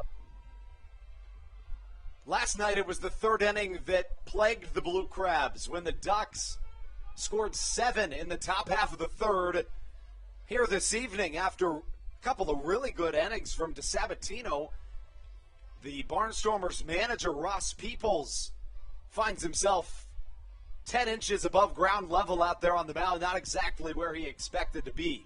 Especially after the way things started in those first 2 innings. I mean, you can't have expected to have this situation happen, but this is a credit to the Blue Crabs offense, an offense that struggled early, made adjustments, and an offense that when they get hot, they're about as good as it gets in the Atlantic League. And, you know, we're seeing it right here, 4 hits in this inning after they went hitless through 2. And the last person you want to be facing right now if you're DeSabatino is the man at the plate in the form of Jovan Rosa. Rosa's only seen DeSabatino 1 time this season, or in 1 game, I should say, but he went 1 for 3 with a home run on that day. And that's not the type of thing you forget, at least not considering this was only a week ago. Jovan Rosa waiting the pitch from DeSabatino. Off speed way inside, and now mixing the pitches but struggling to find the zone is the right-hander. You're right about that. He's actually mixed in a changeup, which he didn't do at all in the first 2 innings. He threw a changeup once in this inning now. So he's throwing 4 pitches that aren't that fastball. The slider and the changeup he's mixed in there. Rosa chases a pitch down low, the count 1-1. Jovan got the day off yesterday, but has been a really welcomed acquisition on this Blue Crabs team, bolstering the squad late in the season, and he's done a really good job filling that 3 hole that, you know, there's not everybody can bat in the 3 and 4 spots in the lineup. With that comes a lot of pressure, and Rosa's the right guy for the job. A lot of pressure, and a lot of pressure to set things up for your other guys in the lineup. So, you know, not just pressure for you particularly to perform well for yourself, but for your teammates. They rely on you to be successful so that, you know, different pitches, so that pitchers can't really attack the other hitters as aggressively. They save some of their best for the middle of the order. 1 ball, 2 strikes, Jovan Rosa at the dish. Fastball a little behind it. He swings and misses. And DeSabatino, despite allowing the 2 runs, has to be thinking to himself, you know, this has been a roller coaster of emotions, but at this point, I'd be perfectly fine getting out of this with just 2 runs scored. He's got a tough task coming to the plate, though, before he gets out of the inning, and Zach Collier, who is the Blue Crabs' hottest hitter. Sure is. He walked but was caught stealing his last time to the plate. But that now gives him 64 of 71 games on the season in which he's reached base in either a walk hit or hit by pitch. 2 away, runners at second and third. First pitch, Collier sees a changeup in there for a called strike.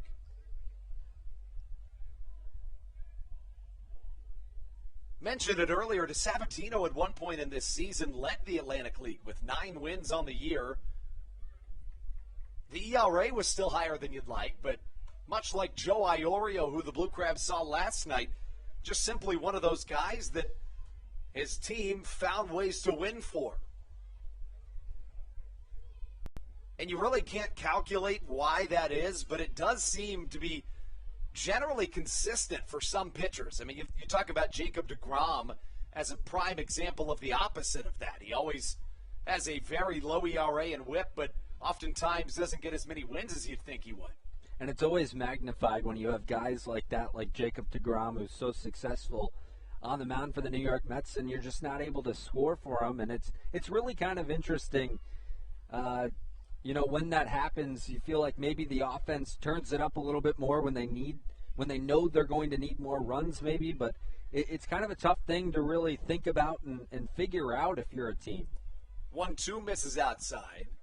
DeSabatino still among the league leaders in wins on the season. 2 balls, 2 strikes, 2 runs scored in this inning, and 2 on for the Blue Crabs. It's a whole lot of 2s, folks. The rock and the fire on the 2-2 and misses outside as the count has been drawn full from Zach Collier. You know, DeSabatino did a really good job getting ahead of Collier with the 0-2, but he's trying to get him to chase, and that's simply not something Zach Collier is going to do. Yeah, Collier's seeing the ball about as well as anyone in the Atlantic League right now, and you're going to have to make him pretty much put it in play and hit it to one of your position players to get him out right now. 3-2 misses way outside. 4 straight balls. And the second walk of this game for Zach Collier brings up Josh McAdams with, guess what? The bases loaded, something he's seen a lot of this year and came through big time the last time he found himself in this situation with that bases clearing RBI double. Absolutely. But if you're DeSabatino right now, you can't be all too angry about the outcome of the last at bat. You understand how dangerous Zach Collier's been. And even though McAdams is still one of the better hitters on this team, you set up a force at every base. You don't give Collier something that he can drive, and you see if you can go back to a guy that you struck out in his first AB. DeSabatino, first pitch swinging is Josh McAdams, who fouls one to the left side. This could certainly help McAdams in that quest to potentially become the Blue Crabs franchise record holder in home runs and RBIs in a season. Enters play today within striking distance of both of those marks.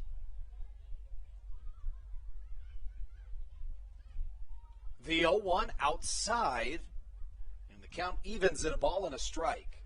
Looked like it just missed the outside corner there, and now we're seeing DeSabatino really mix those other pitches in. We're seeing the slider and changeup a lot more this inning, so an adjustment being made by the Barnstormer pitcher.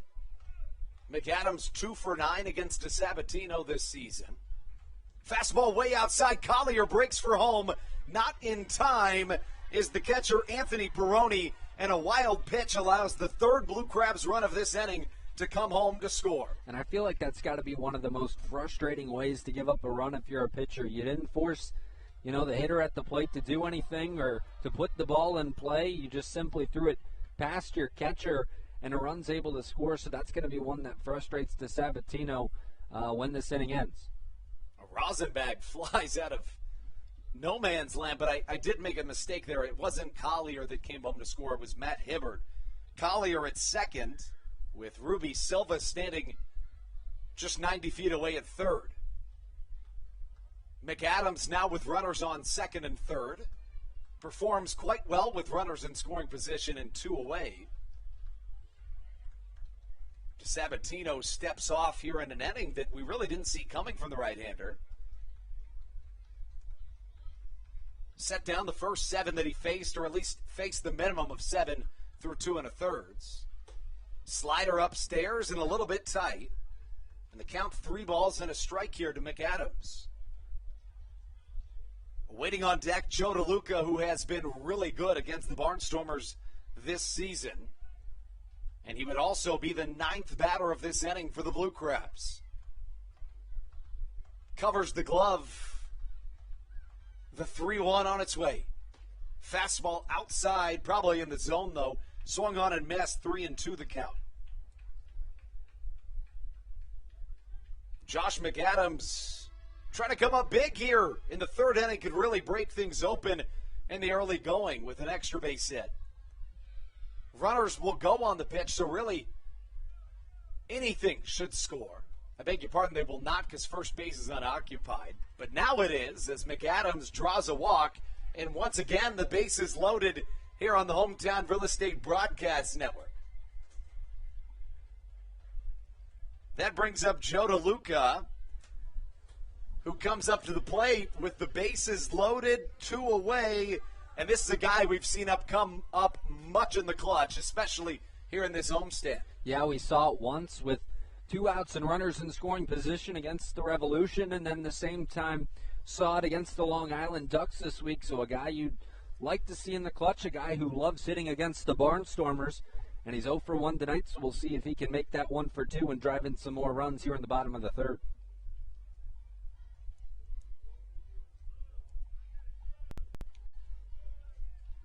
The switch-hitting catcher, Joe DeLuca, at the plate. First pitch, jam shot, center field, should be playable, and it is by the shortstop, Clea Luis Rondon. Southern Maryland strands 3 in the inning, but at the same time they score 3, and you'll take that, especially after how Dominic DeSabatino started this game off. Southern Maryland with a newfound lead as we exit the first third of this ball game. The Blue Crabs on top 3-1 hand things off to Brendan Kucera for the middle innings of play-by-play when we return on the Hometown Real Estate Broadcast Network.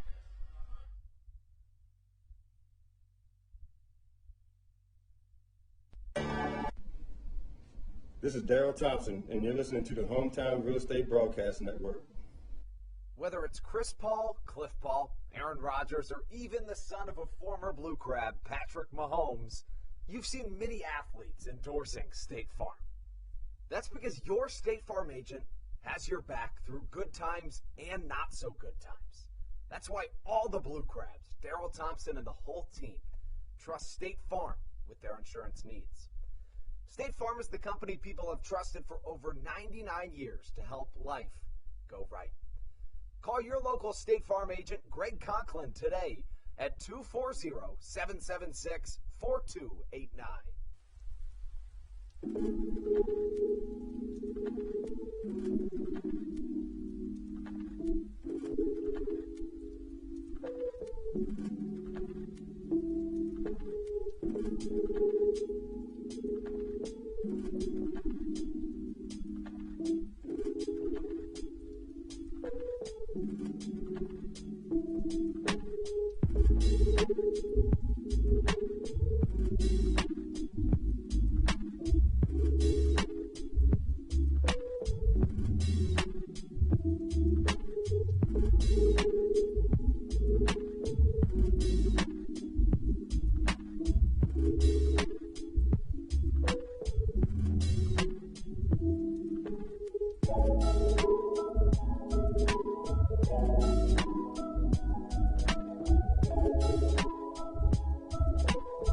This is Kent Blackstone, and you're listening to the Hometown Real Estate Broadcast Network.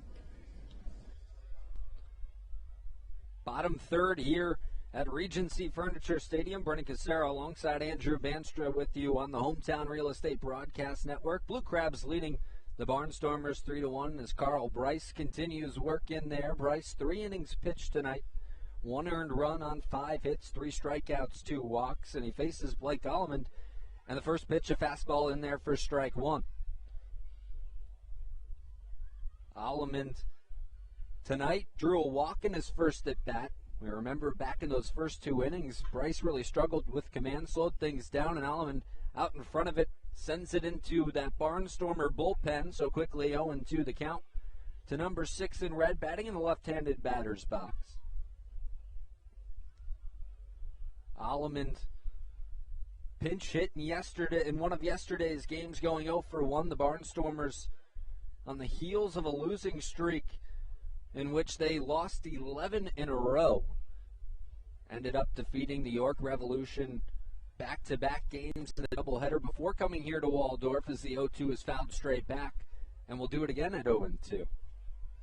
And this is a Barnstormer team that we mentioned earlier on the broadcast that was right there with the Blue Crabs just about a week and a half ago, and now all of a sudden sit at the bottom of the Atlantic League North Division and 5 games back of the leading Long Island Ducks.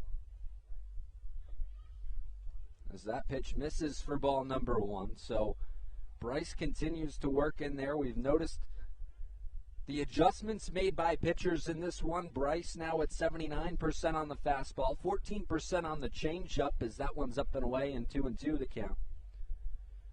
We've seen the slider in there as well at 5% or 7% of the time. He's thrown it 5 times, and Bryce working with 73 pitches so far in this one. As Bryce comes set on the rubber, takes a long look in, kicks and fires a fastball sent high into the air. Collier will jog in and make the easy grab for out number 1 here in the top of the 4th inning. So a good start for Carl Bryce, and Andrew, he's really seemed to kind of settle things down as we've moved on throughout this game. Yeah, he really has. I mean, when we look back at the first inning in particular, he allows back-to-back singles and then an error by his defense led off the frame. He then walked a batter, but in the meantime, he caught somebody stealing, and then caught Alejandro De Aza trying to steal home on a pass ball. You know, a lot of base runners, even in the second inning as well, but In the third inning, he seemed like a completely different pitcher. At this point, it's just a matter of keeping the pitch count down, and the 5-inning mark would probably be more than acceptable for Stan Clyburn with the way things have gone this evening. And the first pitch ran into Anthony Peroni for ball one. Peroni yesterday went 1 for 2 in game number 2 for the Barnstormers with a walk. Peroni tonight 0 for 1, and he looks at a fastball that catches the outside corner for strike number 1 quickly. The count even at 1-1. Peroni, the catcher for the Lancaster Barnstormers. And a guy who yesterday started off a little bit of a hit streak now at 1 game and looking to try and continue things. His longest hit streak of the year, just 3 games as he fouls that one straight back. And it'll be 1-2 the count.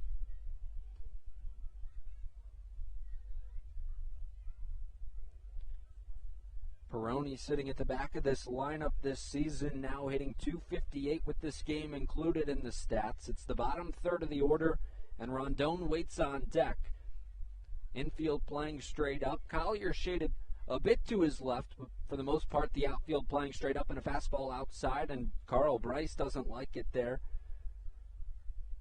Problem with his mechanics maybe on that delivery is the 2-2 count now with 1 down in this inning. You know, and that's the second time that I've noticed that he kind of seems to second guess his own mechanics after a pitch, which is interesting.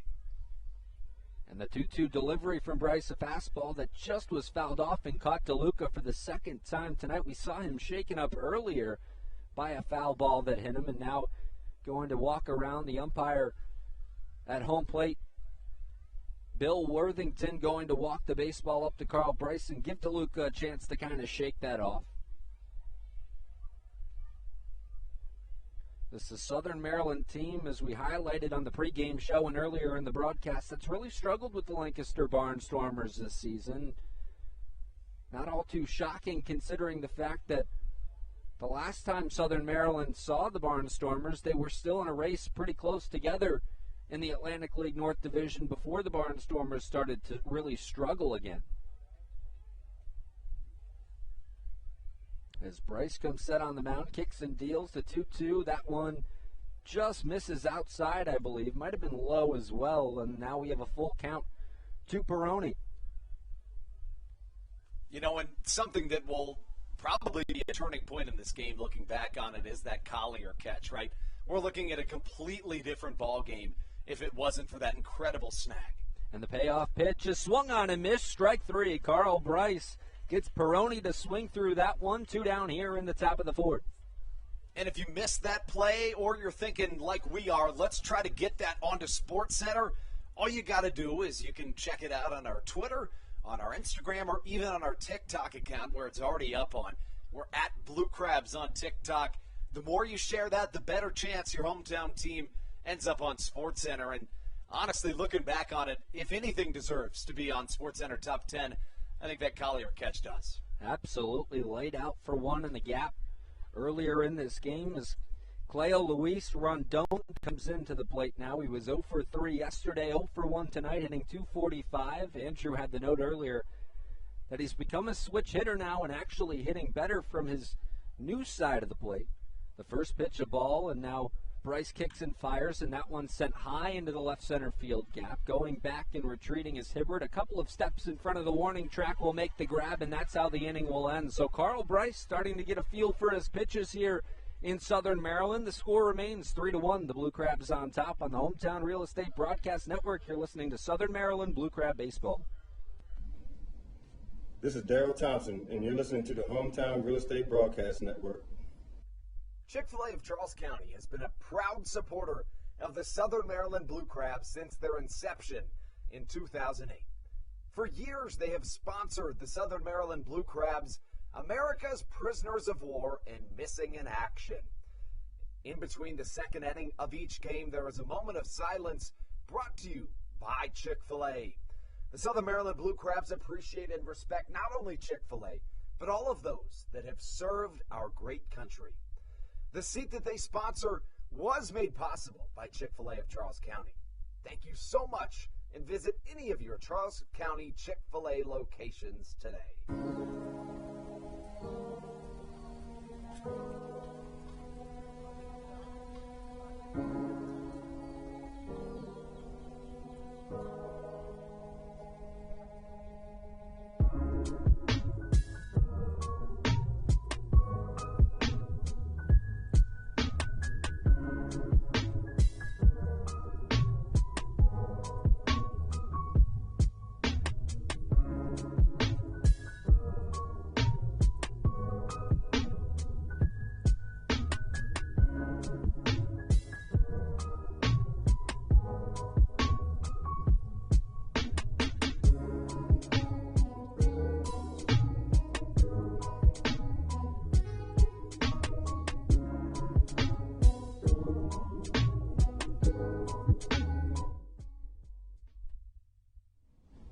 This is David Harris, and you're listening to Hometown Real Estate Broadcast Network.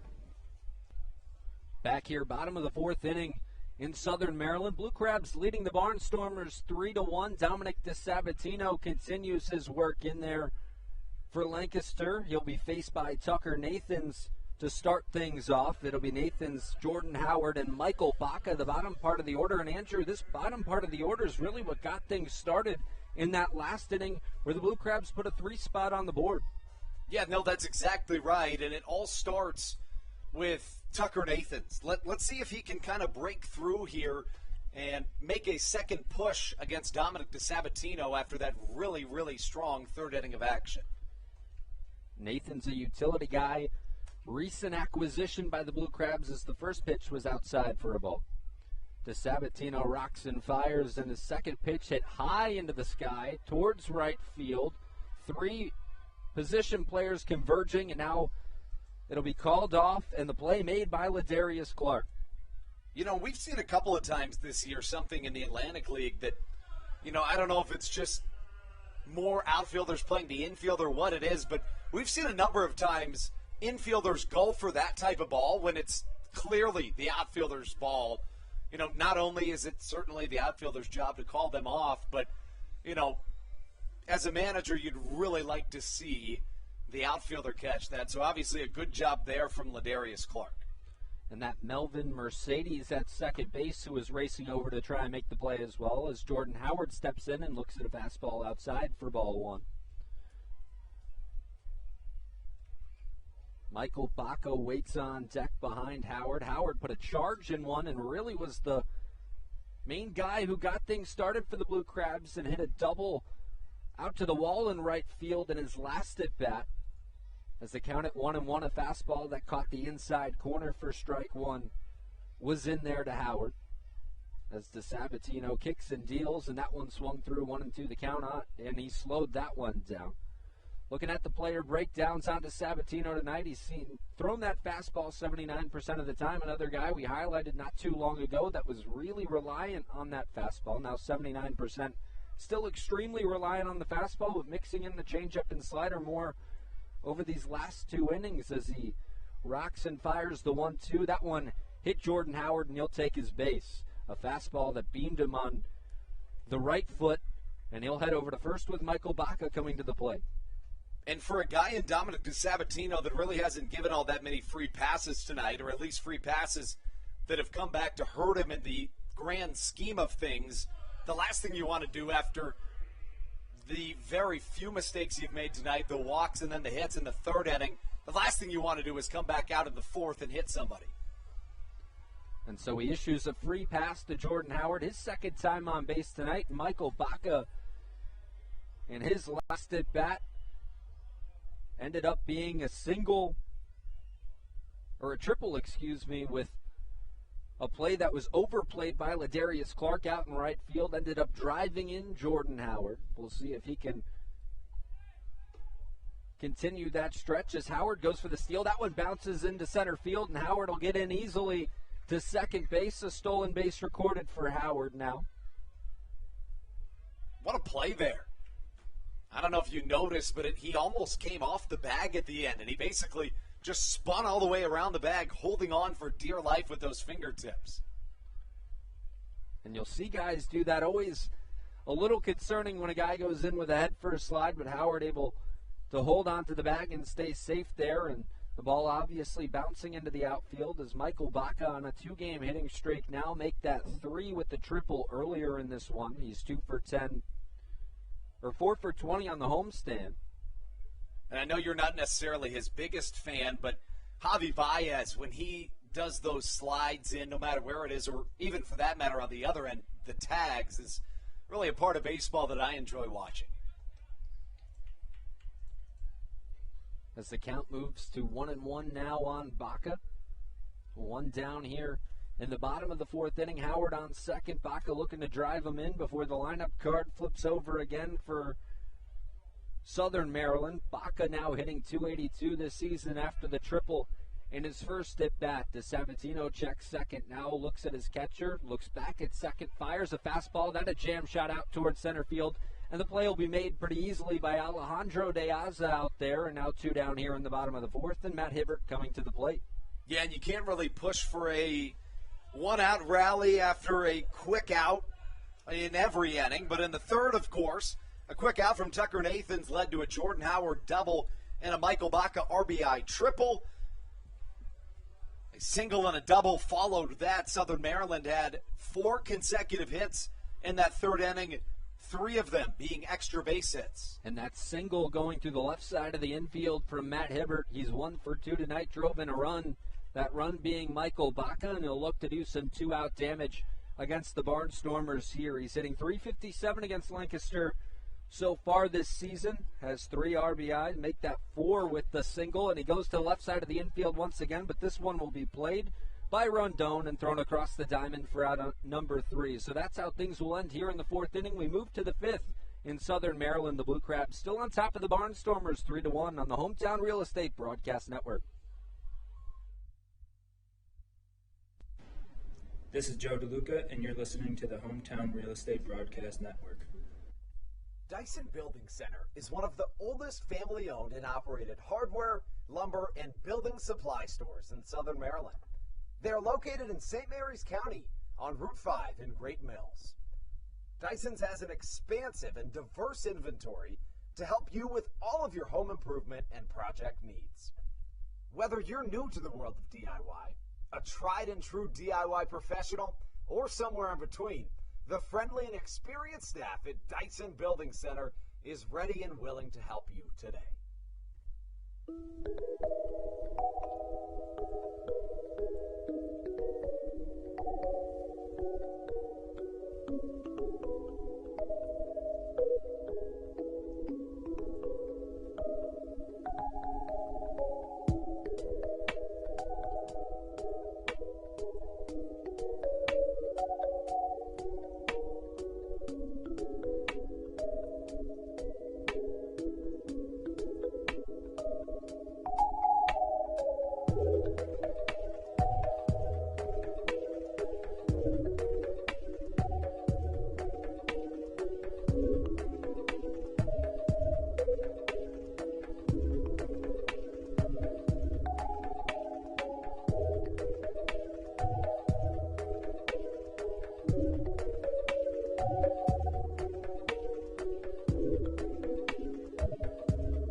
This is Blake Vivens, and you're listening to the Hometown Real Estate Broadcast Network. Top 5 here in Southern Maryland. The Blue Crabs on top of the Barnstormers 3-1. Brendan Casero alongside Andrew Banstra as Carl Bryce continues his work on the mound for Southern Maryland. Here in the 5th inning, 4 innings of work so far, 1 earned run, 5 hits on 85 pitches from the right-hander as that one's up and away for ball 1 to Melvin Mercedes, the 1-2-3 guys coming up for the Barnstormers in this inning. Mercedes was 4 for 12 in that series against York as that one's fouled down the left side and well out of play over to the Legends Club down that left field line. A guy who hits .354 against right-handed pitching and is on a 3-game hitting streak currently, 4 for 7, or a 2-game hitting streak currently, but made it 3 in his first at-bat with a single out towards right field in the 1st inning as that fastball upstairs for ball 1. 2-1 the count to Mercedes. Alejandro De Aza will follow. Mercedes had a 2-for-3 day yesterday in game number 2 of that doubleheader against York as that one's up and away. Ball 3-1 the count. And one thing, Andrew, you don't want to see if you're Southern Maryland is Carl Bryce struggle with command to start things off in this inning and allow guys on early. Yeah, no, I completely agree. After really turning things around. And we mentioned it earlier. I think 5 innings would be awesome after this start to this game. So to get past this 5th inning, you're going to need to really turn things around, which it looks like he did just that. And the count now full from Carl Bryce to Melvin Mercedes. And Bryce will come set, but Mercedes calls time. Bryce, as we continue to look at the way he mixes his pitches up today, relying on that changeup more and more as things have gone on, as that one sent through the right side of the infield for a base hit for Mercedes. Leadoff man aboard after the full count to him, and Alejandro De Aza will come to the plate. You know, something that we haven't really talked about a whole lot, but is certainly worth mentioning is the incredible amount of MLB experience that Alejandro De Aza has. He's right there with Matt Latos in terms of most time served in the MLB. De Aza with a little bit more, but you look at these two guys. Latos, 1,000 innings pitched at the Major League Baseball level, and for the left-handed hitting De Aza, 1,000 games played. And you mentioned it, a guy, if you talk to White Sox fans, they know all about Alejandro De Aza as he swings through the first pitch for strike number 1, and we've already seen that now twice tonight. A pitch on the inside that kind of drops off the table, and De Aza caught going fishing there. De Aza, 5 seasons with the Chicago White Sox, a career .260 hitter in Major League Baseball. 51 home runs, 258 RBIs for the left-hander. Batting second for the Barnstormers. He was traded from the White Sox to Baltimore on August 30th of 2014 as the 0-1 is sent high down the left field line. Hibbert chasing it, and it's going to get out of play over on that left side. So we'll do it at 0-2. De Aza, as Andrew mentioned earlier, was picked up from the New Britain Bees when they left the Atlantic League to go to the Futures Collegiate Baseball League in the dispersal draft. He was the number 1 overall pick there, and he has had a heck of a second half for this Barnstormers team. .341 with 4 homers and 25 RBIs, an on-base percentage of .432, and he's got some speed at the top of the order to follow up Melvin Mercedes, who also has speed with. Kelly Dugan waits on deck. He has a home run tonight. The 0-2 pitch from Bryce is swung on and missed. He slowed it down, strike 3 for the first out of the inning in the top of the 5th. And if you want to know just how good of a turnaround Carl Bryce has had this evening, after those first couple of rocky innings, here he is in the 5th, striking out an 11-year MLB veteran, and he walks off shaking his head. And now Kelly Dugan to the plate, responsible for the only Barnstormer run tonight. An opposite field shot that got over the big wall in left field as he swings through the first pitch for strike 1. Dugan batting left, and it was a home run that off the bat, I'll be honest, didn't think it would get out of here based on the sound of the contact, but it stayed up and got over that big fence as this one squirts away from DeLuca. Mercedes will get to second and round second hard, but will now retreat back to the base. Looked like for a second there, the way he was running, he may attempt to go to third, but DeLuca was able to get to the baseball quick enough. So we'll do it at 1-1 with 1 out here. Line scores look like this. The Blue Crabs with 3 runs on 4 hits and 1 error, and the Barnstormers with 1 run on 6 hits and no errors in this one.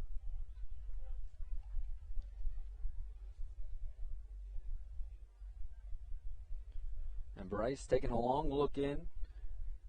Dugan had a 16-game hitting streak earlier this season from August 13th till September 2nd, as that one's outside for ball 2. 2-1 the count.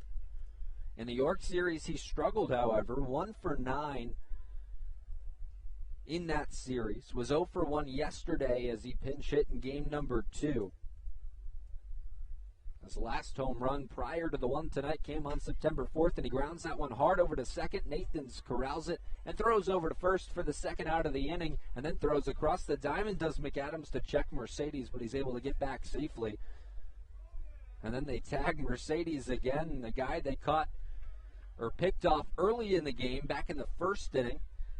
And now Ladarius Clark to the plate for the Barnstormers, and now Carl Bryce, Andrew, an opportunity to get out of this inning. If he can get past Ladarius Clark, he can put 2 zeros on the board in back-to-back innings against the Barnstormers and really feel good about the start he's put together. Yeah, there's no question about it, especially considering what we saw earlier.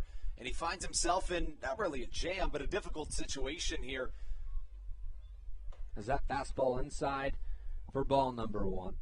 Mercedes was running in hard, made a quick stop from third base, trying to distract the Blue Crab pitcher and Bryce, as Bryce toes the rubber once more.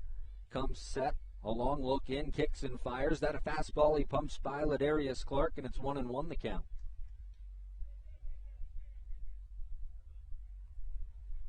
Another beautiful evening here in Waldorf, Maryland. Cooled off from the last couple of nights that we've been here. A nice little breeze. You see the flag moving out just ever so slightly out in center field as a fastball inside for ball 2. 2-1 the count, with 2 down here in the top of the 5th. Bryce seems to work a little bit quicker here in this inning as he catches the outside corner on that pitch. 2-2 the count is evened up on Clark. Clark on a 3-game hitting streak. He's 0 for 1 tonight, hitting .273 on the season. And Bryce kicks and fires at 2-2. That one upstairs, check swing. He didn't go, and it's 3-2. The count is full. In the York Series, Clark 3 for 12, 2 homers and a double. Longest hitting streak of the season for him is at 4. He's done that 2 times, and this time he'll walk, so he'll take his base runners will be at the corners, and that'll bring up Caleb Gindel. Yeah, and again, just tiptoeing around danger is Carl Bryce. He's certainly demonstrated the ability to work out of jams just like this one to this point, but as we mentioned, sometimes that all comes tumbling down, so you really got to lock it down here if you're Bryce, and not an easy guy to do it against in Caleb Gindel, who hit his 30th home run of the season last night. That sets a new franchise record for the Barnstormers. And Gindel was 1 for 4 last night. You mentioned the 30th home run of the season as Bryce checks over to first, nothing doing. He's safe, and back at first is Clark, so Bryce will get the baseball back and retoe the rubber. A pretty good crowd on hand here on this Friday night at Regency Furniture Stadium. And the Barnstormers looking to make some noise here in the top of the 5th inning as Bryce looks to work out of a bit of a jam. He pumps a fastball on that pitch, and that one's in there. Catches the outside corner for strike 1, 0-1 the count. And that right there is a result of something we haven't talked about all that much, but at the start of the season, the strike zone was just your average strike zone. But for the second half, both here and in Double-A, that zone was shrunk a little bit. I beg your pardon. Did I miss a balk? And I believe we did, so that'll advance both runners, which means a run scores for the Barnstormers. So a balk from Carl Bryce brings in the second run of the game, and those unforced errors, Andrew, those are the ones that you really don't want to have in this one, especially a tight game. And we mentioned DeSabatino earlier in this one, throwing a wild pitch and not bringing in a Blue Crab run. Well, the Blue Crabs give one right back on an unforced error. Yeah, and to this point in the game, it's been the opposite. Like you said, it's been the Blue Crabs taking advantage of the Lancaster errors, but here we are, and the Barnstormers get one back, like you said, in the same exact facet. So to this point on, you're trying to do damage control with those mental mistakes, with those things that the Barnstormers don't exactly earn, right? And those are generally the type of plays that can change a ball game. The 1-1 pitch from Bryce inside, low and inside for ball number 2. 2-1 the count to Gindel. And Bryce still trying to work out of a jam, trying to get out of this 5th inning with a Blue Crab lead at 3-2. But the balk makes things a little more interesting here, as that one's sent down the left field line and on top of the Legends Club out there, and we've got action in the Blue Crab pen. Can't quite see who it is up and working right now, but Carl Bryce up over 100 pitches at 107 pitches tonight, so you'd have to think if he gets out of this jam, this inning will be his last. I agree, and you wonder if you've got a hit here, if this is it for him at this point. A guy on 9 days rest, but still a ton of pitches. Kindle lifts this one high into left field. Hibbert coming in will make the easy grab, and that's how things will end. So Bryce sacrifices one on the balk, but gets out of the jam with a Blue Crab lead at 3-2. So we'll move to the middle of the fifth here in Southern Maryland. On the Hometown Real Estate Broadcast Network, you're listening to Southern Maryland Blue Crab Baseball. This is Josh McAdams, and you're listening to the Hometown Real Estate Broadcast Network. Did you know that the Washington, D.C. metro area is the 5th most expensive place to live in the entire United States of America? Sometimes finding affordable housing in this area can feel impossible. If you're struggling to find affordable housing, look no further than the Villages of St. Charles by Ross Properties. You can visit them online at villagesatstcharles.com for more information today. Villages of St. Charles. They'll have you safe at home. There's nothing quite like when the Blue Crabs retire the side. At Wealth Management Partners, they're on your side for your retirement planning needs. It's never too early to start planning your retirement. Talk to the experienced financial advisors of Wealth Management Partners located right here in Waldorf.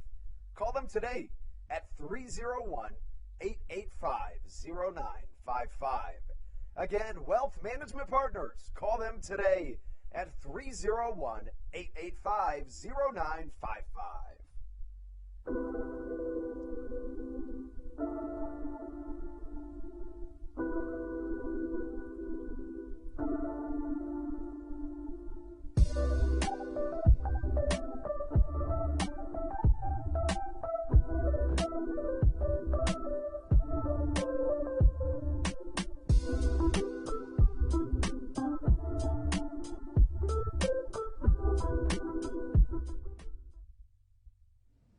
This is Kent Blackstone, and you're listening to the Hometown Real Estate Broadcast Network.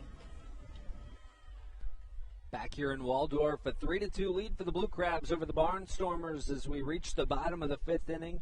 Dominic DeSabatino continues in there for Lancaster. It'll be 2, 3, and 4, the big part of the order for the Blue Crabs in there to start things off this inning. Ruby Silva, Jovan Rosa, and Zach Collier will come to the plate. So, man, and Dominic DeSabatino, who prefers to pitch on the road a little bit more than at home, a 7.75 road ERA compared to his home ERA at 8.53. And if you're a Major League Baseball fan, you got to make the adjustment. 7.75 in this league, not all too bad, I guess, Andrew. I mean, in the top 10, you see guys with ERAs in the 5 range, so, you know, 7.75, not too terrible. Right, but it still kind of breaks my brain, you know. We say it's not that bad, and it isn't comparatively in the league this season, but it still kind of is hard to say out loud, right, because you're just so unused to it. Our brains have been trained that that's not always the case, and to that point, it makes Daryl Thompson's season to this point all the more special and impressive. Absolutely. An offensive season in the Atlantic League. It breaks my brain, too, as I've just started covering the Southern Maryland Blue Crab team, and the count at 2-1 to Ruby Silva. Silva tonight 1 for 2 with a double. So we're seeing him continue his success against the Barnstormers as DeSabatino kicks and fires that one inside, 2-2 the count.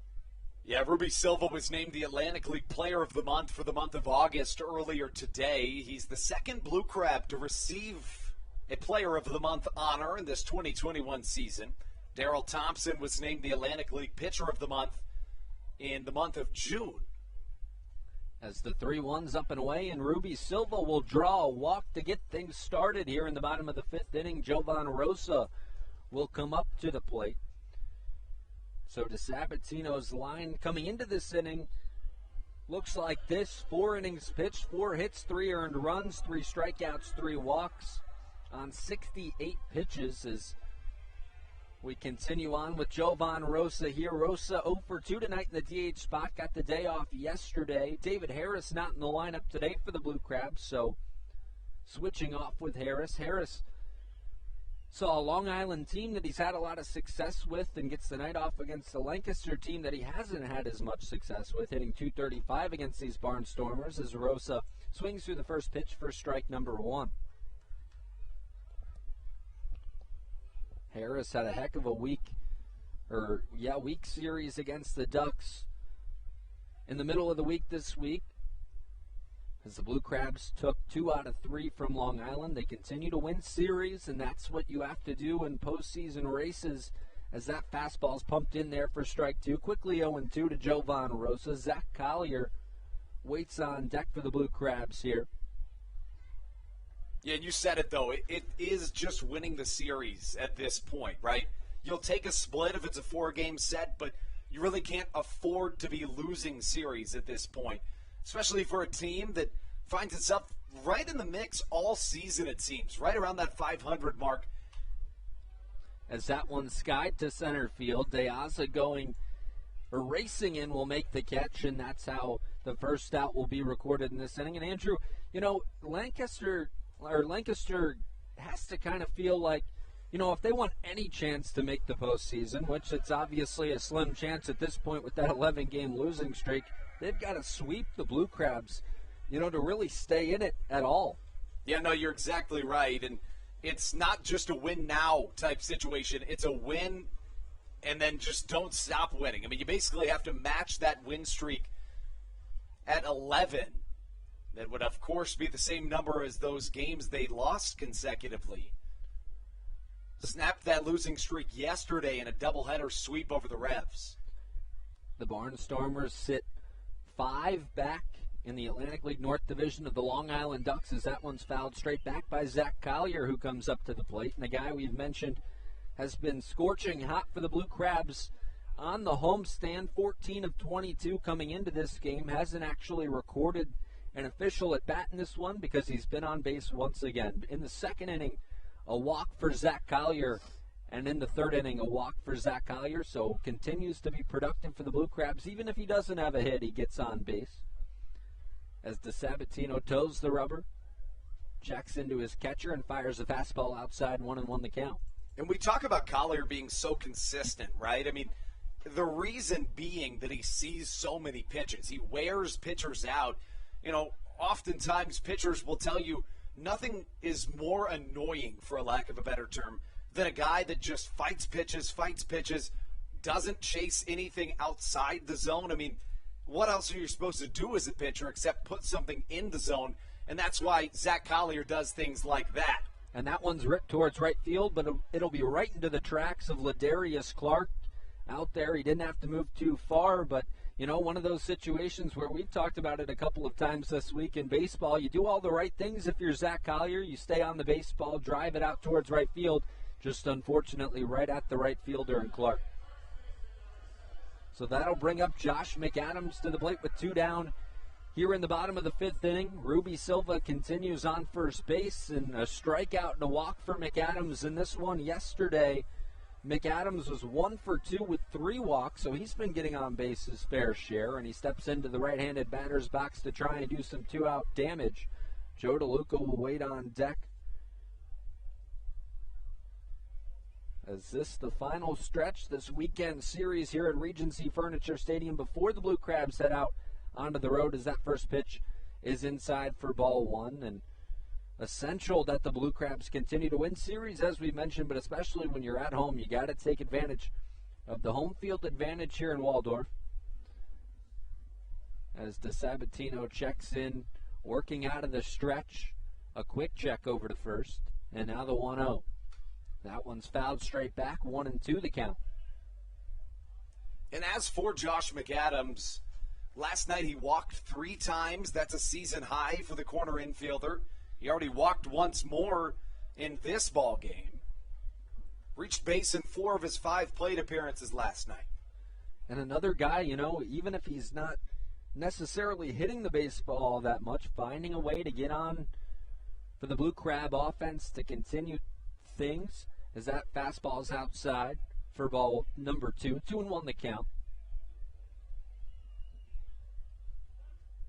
And DeSabatino, a guy typically the recipe for success against the Sabatino, get after him early. A 407 average against for hitters when they faced the Sabatino this season. The Blue Crabs did the opposite of that as that one swung through 2-2. The count slowed it down to the Sabatino. In the third inning, with the bottom of the order coming up, the Blue Crabs put a 3 spot on the board, the only crooked number on the board so far tonight. A couple of 1 spots in there for the Barnstormers in the third and the fifth. And the Barnstormers with a lot of opportunities early to knock Carl Bryce out of the game potentially early, and the Blue Crabs were able to get out of some jams as the Sabatino toes the rubber once more, kicks and fires a 2-2 outside, and the count is full. You know, it does appear as though McAdams has taken one out of Collier's book, and that, you know, for a power guy to be able to be as patient as he has been in these last couple of days, it's a really lethal combination when you can put high on base percentage numbers up and drive in a lot of runs with a lot of power. That is a very sought-after aspect. McAdams, 316, 4 home runs, and 11 RBIs versus the Barnstormers this season. And the payoff pitch just swung on and missed as it slowed down from DeSabatino. And McAdams can't get anything going in that situation. So that's how the inning will end here in Southern Maryland. The Blue Crabs continue on top 3-2 as we move to the sixth from Regency Furniture Stadium on the Hometown Real Estate Broadcast Network. You're listening to Southern Maryland Blue Crab Baseball. This is Daryl Thompson, and you're listening to the Hometown Real Estate Broadcast Network. Chick-fil-A of Charles County has been a proud supporter of the Southern Maryland Blue Crabs since their inception in 2008. For years, they have sponsored the Southern Maryland Blue Crabs, America's prisoners of war and missing in action. In between the second inning of each game, there is a moment of silence brought to you by Chick-fil-A. The Southern Maryland Blue Crabs appreciate and respect not only Chick-fil-A, but all of those that have served our great country. The seat that they sponsor was made possible by Chick-fil-A of Charles County. Thank you so much, and visit any of your Charles County Chick-fil-A locations today.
This is David Harris, and you're listening to the Hometown Real Estate Broadcast Network. We continue on here in the sixth inning in Southern Maryland at Regency Furniture Stadium on the Hometown Real Estate Broadcast Network. Blue Crabs still on top of the Barnstormers 3-2, and the book has been closed on Carl Bryce tonight. 5 innings pitched, 2 earned runs on 6 hits, 5 strikeouts, and 3 walks from the right-hander. And a new right-hander on the mound for the Blue Crabs now. It's Patrick Baker, 3-1 this season with a 5.08 ERA. And so we'll see if the Blue Crabs bullpen can lock things down as we move into the later portion of this ball game. It'll be Blake Galen, Blake Allemond, and Anthony Perrone.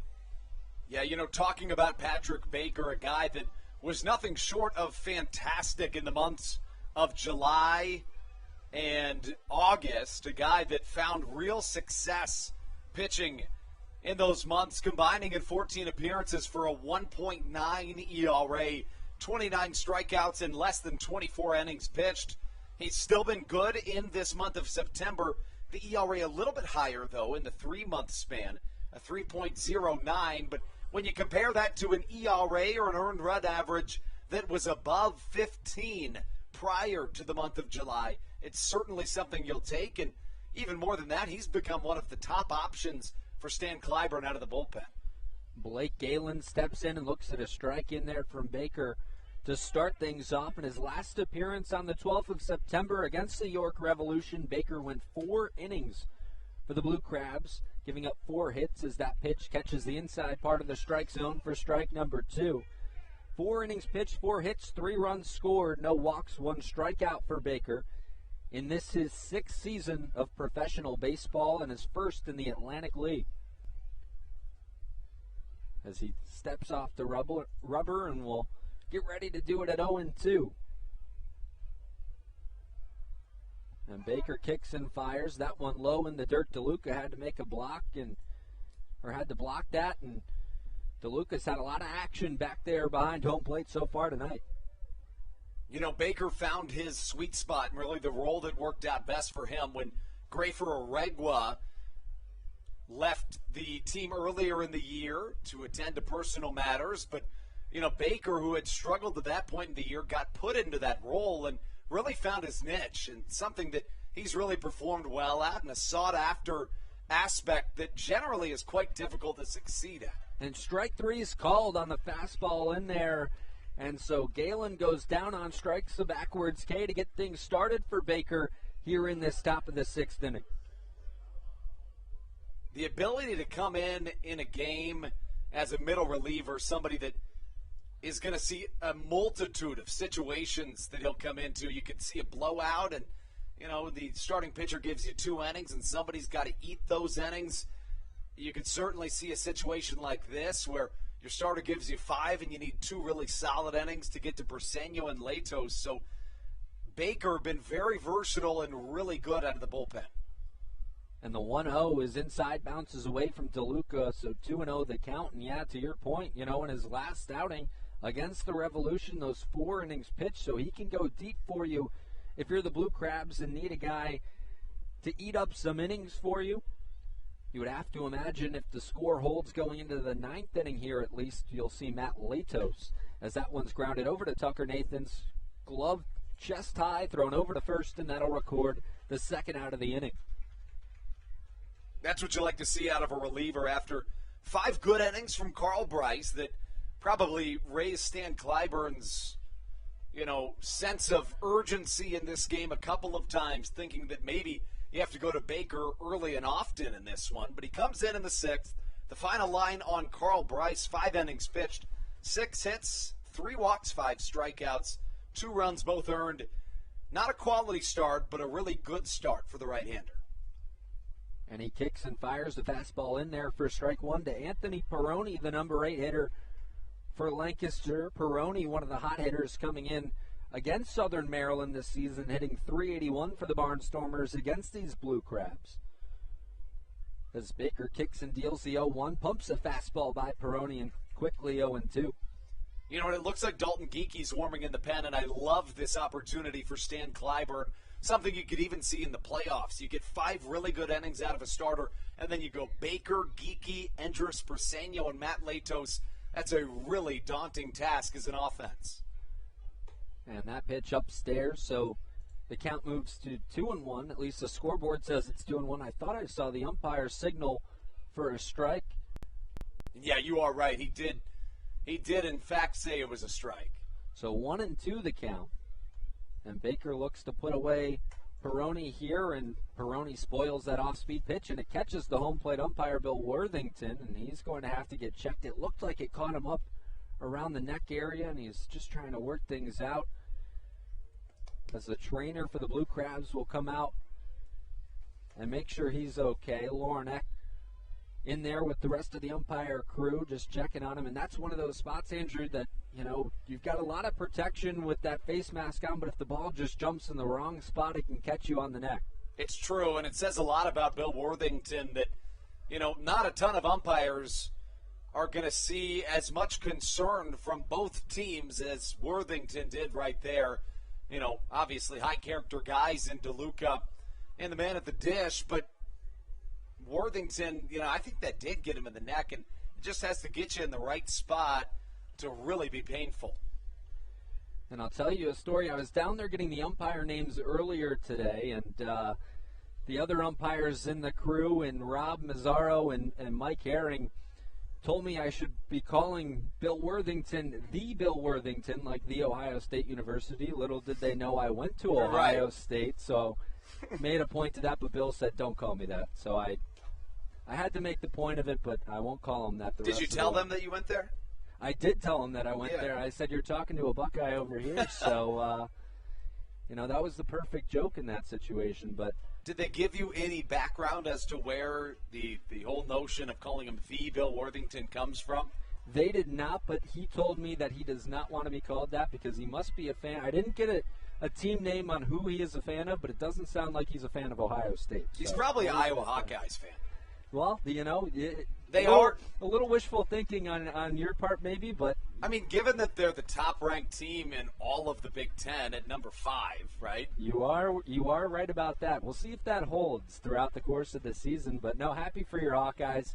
It's always fun seeing some new teams at the top in college football. Obviously, it's been kind of dominated by the same 3 or 4 teams over the last few years, so to see Iowa have some success early and a big win against Iowa State, Matt Campbell's group over there last weekend. So let's take a second here to talk about the playoff structure in this Atlantic League and use tonight's look around the Atlantic League scoreboard as an example. The Blue Crabs just need to win the second half in order to get into the playoffs. If they don't, there's a couple other ways they can do it. First thing is rooting for the High Point Rockers, because if the Rockers win the second half in the South, and the Ducks win the first half in the North, well, the Blue Crabs could get a wild card spot. If that doesn't happen, if the Rockers don't win the second half in the South, that's where things get tricky. But the easiest 2 solutions are either one or both of the Blue Crabs winning their title in the second half in the North, or the Rockers winning the South in the second half.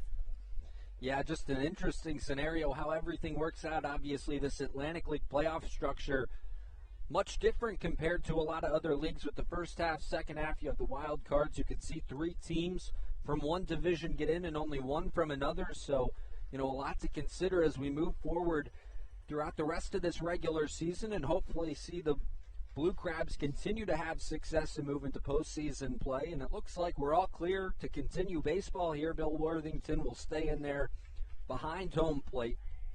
It's a 1-2 count with 2 down here in the top of the 6th inning. Nobody on the base paths for the Barnstormers, and Patrick Baker toes the rubber to get back to work. If Peroni is to score, Rondon will bat behind him. And Baker, a long look in, kick steals the 1-2. That one swung on and missed. Strike 3. Patrick Baker ends the top half of the 6th with a strikeout. His second out of the 3 batters faced, and will move to the middle of the 6th here in Southern Maryland. It's 3-2 Blue Crabs on the Hometown Real Estate Broadcast Network. You're listening to Southern Maryland Blue Crab Baseball. This is Patrick Baker, and you're listening to the Hometown Real Estate Broadcast Network. American Radiology is the clear choice for all of your medical imaging needs. With locations in Charles and Calvert counties, they offer a full range of imaging services. Some of their latest innovations included 3D mammography and wide-open MRIs for our claustrophobic patients. For your convenience, they even offer extended weekday hours and Saturdays. For more information or to schedule an appointment, visit their website at AmericanRadiology.com. The Charles County Department of Health encourages you to get the COVID-19 vaccination today. You can get it all over Southern Maryland or no matter where you are across the United States.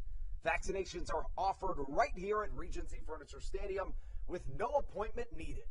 Charles County Department of Health and the Southern Maryland Blue Crabs urge you to take one for the team and get the vaccine.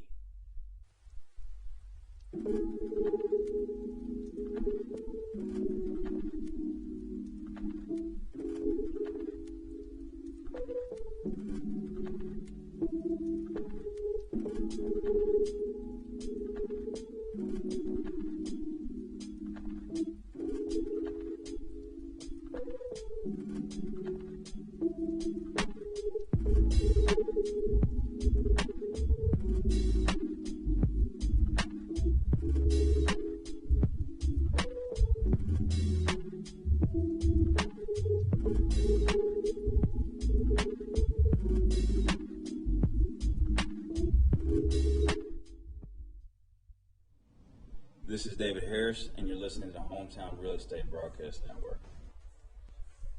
Back here, bottom of the sixth inning at Regency Furniture Stadium. Blue Crabs still with the lead, 3-2.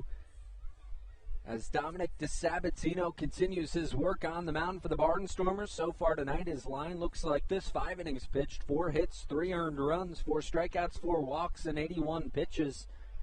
And he'll face the bottom third of the Blue Crab order, that part of the order that really got things started, or just before the bottom third of the order. We'll start with the number 6 hitter in Joe DeLuca, and then Tucker Nathans and Jordan Howard to follow. As well, it was Tucker Nathans out there getting his swings in. Looked like it was going to be him, but no, Joe DeLuca will come to the plate. DeLuca so far tonight 0 for 2 with .268 batting average on the season, looking to get his first hit of the series here. As the infielders playing pretty straight up, third baseman and Blake Allemand playing at the cut of the grass, and that one's ripped through the right side of the infield, and a base hit for Joe DeLuca. So a fly out, a pop out, now a base hit for the Blue Crab catcher, and he gets things started the right way for Southern Maryland, and a first pitch swinging single, and now Tucker Nathans to the plate. Quickly a look around the league, which in that playoff discussion we never got to. My apologies for that, but the Lexington Legends, who are suddenly hot, struggled to this point in the second half, but they've won 4 in a row and are leading the Power right now, 6-0 in the bottom of the fifth, so that bodes well for Southern Maryland. The Rockers winning 7-2 over the Honey Hunters in Gastonia, and then the Long Island Ducks on top of the Revolution 4-3, but the Revs did just play 2. Tucker Nathans 0 for 2 tonight, looks at a fastball up and away for ball number 1. Nathans made his Blue Crab debut last night, went 1 for 4 in the series finale against the Long Island Ducks that saw the Blue Crabs fall 15-6, but a series win nonetheless for Southern Maryland. As DeSabatino kicks and deals, that one's a chopper back to the pitcher. He throws over to second for 1, on to first, a double play. So a big double play for Dominic DeSabatino, as the first man got aboard in Joe DeLuca, and then he's able to get out of that, and now with 2 down, Jordan Howard to the plate, and this is a guy that's been hitting well for the Blue Crabs, so you like to see him up with nobody on. Yeah, exactly. We've said it a couple times tonight, but I think it's worth saying once more. He's a guy that can really be a spark plug for this Southern Maryland team, a guy that just seems to come up when the Blue Crabs need to get something brewing offensively. And Jordan Howard tonight 1 for 1, a double back in the third that got things started, and then he was hit by a pitch in the fourth, and he looks at a fastball outside for ball 1 as he steps into the left-handed batter's box. Michael Bacco waits on deck and will come up if Howard is to reach, as DeSabatino rocks and fires. That one swung through a fastball, 1-1 the count. Howard's reached base both times he's come to the plate tonight, was hit by a pitch and also doubled. And, you know, we had those rough first 2 games against Long Island. We were starting to think, well, maybe he just had a hot weekend to get things started with Southern Maryland, but now continues it here.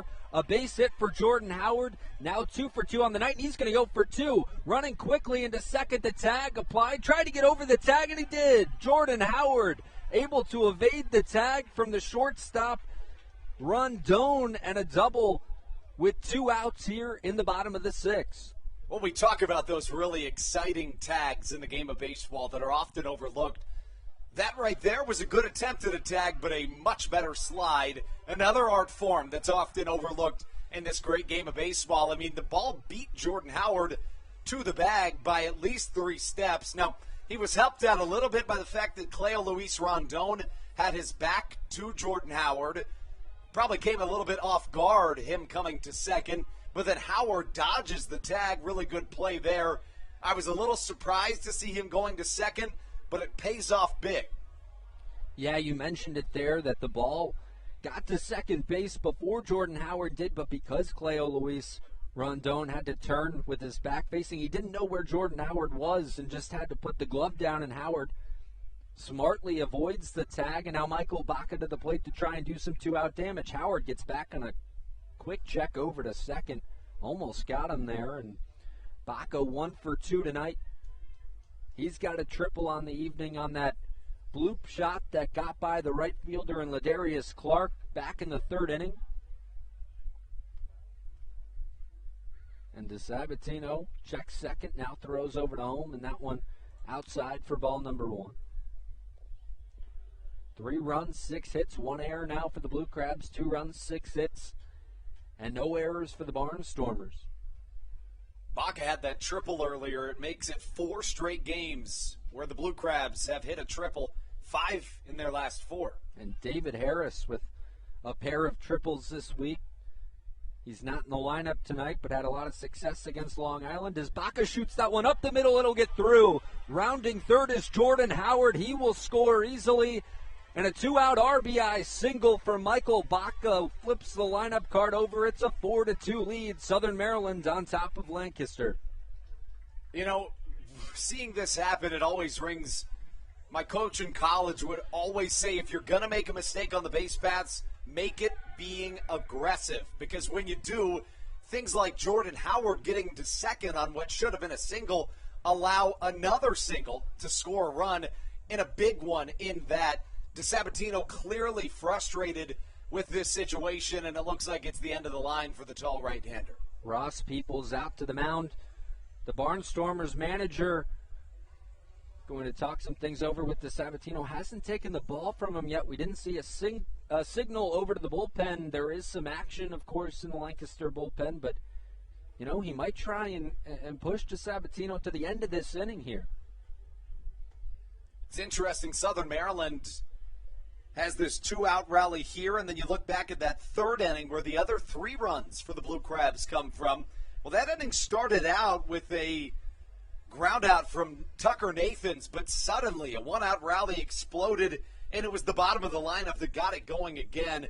In 6 plate appearances tonight, Jordan Howard and Michael Baca, the 8 and 9 batters for Southern Maryland, have reached base 5 times, including 2 doubles and a triple. So some damage from the bottom of the order for the Blue Crabs, and it's been everyone kind of doing their part on this homestand for Southern Maryland as they've had success offensively, and they look to keep things going with Matt Hibbert now up to the plate, the leadoff man in this Blue Crab lineup is a check over to first, and DeSabatino continues in there for the Barnstormers. He sits at 89 pitches now through his 5 2/3 innings of work. 7 hits, 4 earned runs, 4 strikeouts, 4 walks, and the pitch to Hibbert. He shows bunt, and that one's outside for ball 1. Hibbert, as I mentioned earlier, has had success against the Barnstormers, hitting .357. He bats from the right side as Ruby Silva waits on deck and hopes for an opportunity to get to bat here in the bottom of the 6th. DeSabatino checks first, now fires that one upstairs, quickly 2-0. And Hibbert finds himself in a good spot. And Hibbert, this is a guy that, you know, we've mentioned even when he's not hitting, still has a good eye at the plate. Can get on base in a multitude of ways for this Blue Crab offense, and at the top of the order with that speed so valuable for the Blue Crabs. On the homestand, just 2 for 20. Did have a big home run against the Long Island Ducks this week, though, and that one's chopped over to the Blue Crab dugout.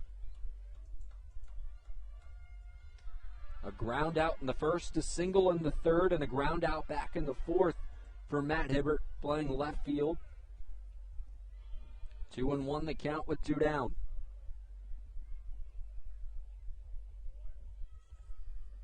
Yesterday, Hibbert went 0 for 3. A walk and 2 strikeouts. Claps coming from the fans here at Regency Furniture Stadium. That one outside, 3-1 the count. You know, it's interesting, the Barnstormers, despite that 11-game losing streak, all year, most of their splits have been right around 500. And you would imagine that that wouldn't be the case after that 11-game skid. But on the second half, 8-12 at home, 8-11 on the road. As DeSabatino comes set on the rubber and now checks over to first in a 3-1 count. Hibbert, another one of those midseason acquisitions for the Blue Crabs. He was signed by Southern Maryland on June 15th. The Blue Crabs coming into this one 39-28 since Hibbert joined the squad. And now he awaits the 3-1 pitch, and that one hits him. And it continues for Matt Hibbert. I was telling him the other day, I feel like he gets hit every time I watch him play, and it just continues again. He'll move to first with a hit by pitch, and Ruby Silva will come up with 2 down and runners at first and second. Yeah, and when you said that to him, his first response was, I'm really not trying to get hit. It just keeps happening. But, you see it, and it's obviously true. He's not leaning into that pitch. He's just not moving out of the way, and that's the way to do it. And so that should be the end of the line, and it is for Dominic DeSabatino as Ross Peoples makes the change. Gave him one more batter, and he wasn't able to retire Hibbert. So that's how things end here for DeSabatino tonight. It's 4-2 Blue Crabs. We'll take a quick break on the Hometown Real Estate Broadcast Network for a pitching change. The Barnstormers making the change. You're listening to Southern Maryland Blue Crabs Baseball. This is Joe DeLuca, and you're listening to the Hometown Real Estate Broadcast Network. Whether it's Chris Paul, Cliff Paul, Aaron Rodgers, or even the son of a former Blue Crab, Patrick Mahomes, you've seen many athletes endorsing State Farm. That's because your State Farm agent has your back through good times and not so good times. That's why all the Blue Crabs, Darryl Thompson and the whole team, trust State Farm with their insurance needs. State Farm is the company people have trusted for over 99 years to help life go right. Call your local State Farm agent, Greg Conklin, today at 240-776-4289. When you're in the market to buy or sell a home, call Tony McClure of Century 21 New Millennium and his Grand Slam team, the realtor of the Southern Maryland Blue Crabs since our first season in 2008. Tony and his team of preferred partners includes Tim Murphy of CNF Mortgage and Steve Scott of the Scott Law Group. Together, they will ensure that your real estate needs are nothing short of a grand slam. The quality service you will receive is Hall of Fame worthy. Put Tony's 41-plus years of experience to work for you. Call or text Tony today at 301-928-1280 for your personal Grand Slam experience. Go Blue Crabs.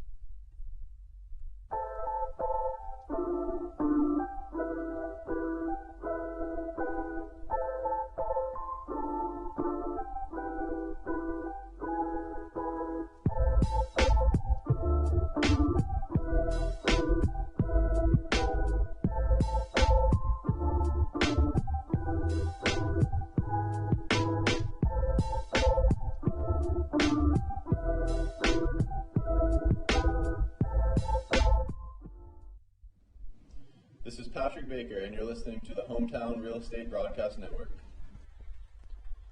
Back here in Southern Maryland, a pitching change for the Lancaster Barnstormers. It's Jake Mulholland, a 6'3", 210-pound left-handed pitcher out of Corona, California. Mulholland this season has made just one appearance for these Barnstormers. In that one inning of work, gave up no earned runs. And we'll look to do the same here as he faces Ruby Silva. So a little left-on-left matchup as we continue here. Stan Clyburn talking to Bill Worthington over at home plate to kind of clarify some things with some changes being made. Runners at second and first base. It's Michael Baca over at second base. He had an RBI single to get things started here with 2 outs. And then Matt Hibbert hit by a pitch, and that was the end of the line for Dominic DeSabatino, who went 5 2/3 innings tonight, giving up 7 hits, 4 earned runs, 4 strikeouts, and 4 walks on 94 pitches. DeSabatino was awfully impressive in the first 2 frames. The Blue Crabs made their adjustments and were able to put 4 on the board against him as Silva grounds that one up the middle. Coming around third is Baca. He should score pretty easily, and he does. Scoring, standing is Michael Baca. Ruby Silva on the first pitch from Mulholland is able to drive in a run, and it's 5-2 Blue Crabs. Yeah, I mean, when you look back at this season to this point, the theme has been Ruby Silva coming up in massive situations. What's been really interesting to watch is over this last week where the Blue Crabs have gone 5-2, the Blue Crabs not only missing Alex Crosby and Kent Blackstone, also not having Ruby Silva's best, right? He's had 2 multi-hit games in that span, so something that's still awfully impressive. But for a guy in Ruby Silva, that's what you're generally going to get. And when he's hot, it's not a ton you can do to stop him. And it looks like we'll get a pinch hitter here in Jake Marshall coming to the plate. And he'll come in for Jovan Rosa, obviously with that double hook rule in order. Carl Bryce hit the end of the line, and they have to pinch hit for Rosa now as we continue on. So Marshall looking to do some damage against these Barnstormers. Yeah, and with David Harris and Cesar Trejo unavailable today, both day-to-day, you turn to Jake Marshall here, who has had an at-bat in each of his last 3 days. He's 1 for 2 in that span, went hitless last night, but singled the night before. And Marshall hitting .265 on the year, and he hits that one high out towards left field. Not sure if this one will stay fair, but running over to make the play is Caleb Gindel, and that's how the inning will end. So Ruby Silva is able to strike for another run. Michael Baca and Ruby Silva drive in runs here in the bottom of the 6th. The Blue Crabs put 2 on the board, and we move to the 7th inning here from Regency Furniture Stadium. The Blue Crabs leading the Barnstormers 5-2 on the Hometown Real Estate Broadcast Network. You're listening to Southern Maryland Blue Crabs Baseball. Andrew will take over play-by-play to bring us home the rest of the way in the 7th inning.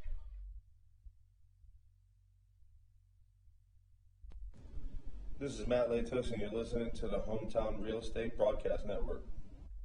Dyson Building Center is one of the oldest family-owned and operated hardware, lumber, and building supply stores in Southern Maryland. They are located in St. Mary's County on Route 5 in Great Mills. Dyson's has an expansive and diverse inventory to help you with all of your home improvement and project needs. Whether you're new to the world of DIY, a tried and true DIY professional, or somewhere in between, the friendly and experienced staff at Dyson Building Center is ready and willing to help you today. In February of 2020, Regency Furniture Stadium and the Southern Maryland Blue Crabs were given what we view as an honor, being named the 4th mass vaccination site in the state of Maryland. Here's a message from Regency Furniture about the honor that it has been and still is to be one of Maryland's mass vaccination sites, getting our community back to safety.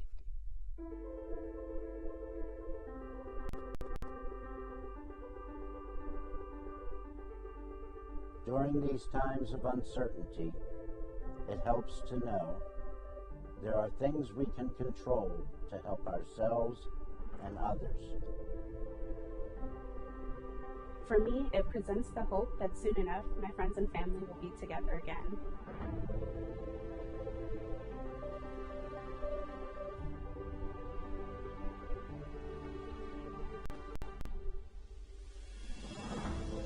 I just want to take this moment to thank the Maryland National Guard for their support and help to facilitate and manage the vaccinations here at the Regency Furniture Stadium. We just think it's so important for everyone to do their part, and we're just grateful for their support. Thank you for some of your support, and we're just honored to be a part of the vaccination effort out here and to serve the community.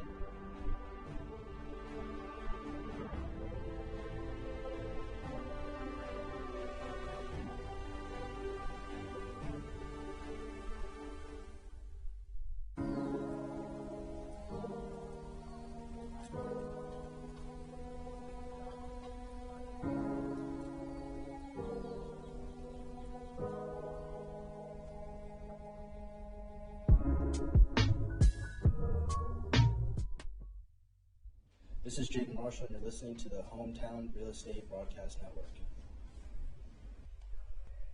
To the final third we go here at Regency Furniture Stadium. The Blue Crabs put Dalton Geekie on the mound in an attempt to protect a 5-2 lead that they've built. 3 of those runs came in the 3rd inning for Southern Maryland. Added another pair in the 6th, and now in the 7th, Dalton Geekie comes in, the 2nd Southern Maryland reliever we've seen in this game. Geekie will face off against the 9-1-2 of the Barnstormers order. Cleo Luis Rondon lead things off. He's 0 for 2 tonight with a pair of flyouts to left field. Has kept Matt Hibbert busy to this point. Get you Geeky's numbers in just one moment.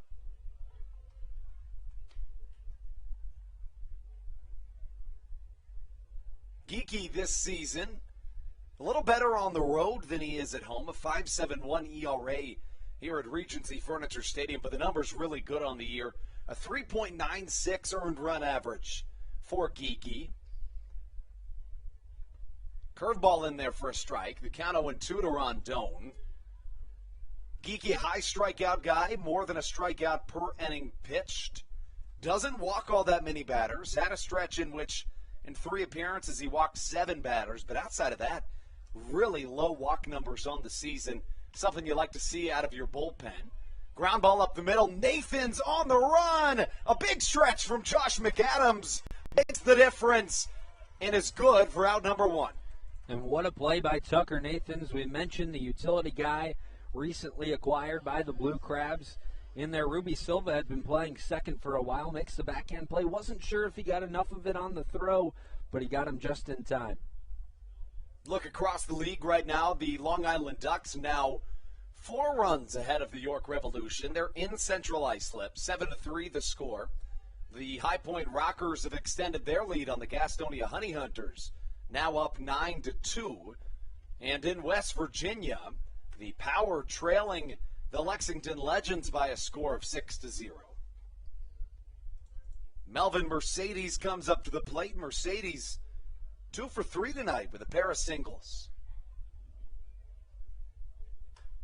Geeky's 0-1 offering, fouled to the right side, and a lot of strikes here from Dalton Geeky, even featuring some off speeds, but just pounding the zone. And that's what you want out of your reliever. You know, you mentioned the low walk rate for Dalton Geeky. Don't issue any free passes. Make the hitter at the plate beat you. And he's challenging these hitters so far for the Barnstormers in this inning. Melvin Mercedes has seen Geeky once this year, singled in his only try. Curveball misses in the dirt. Melvin Mercedes has been here with the Barnstormers for a couple of seasons. A staple for this Lancaster order and a guy that you really like to have at the top of your order. Mercedes, an MLB veteran in his own right.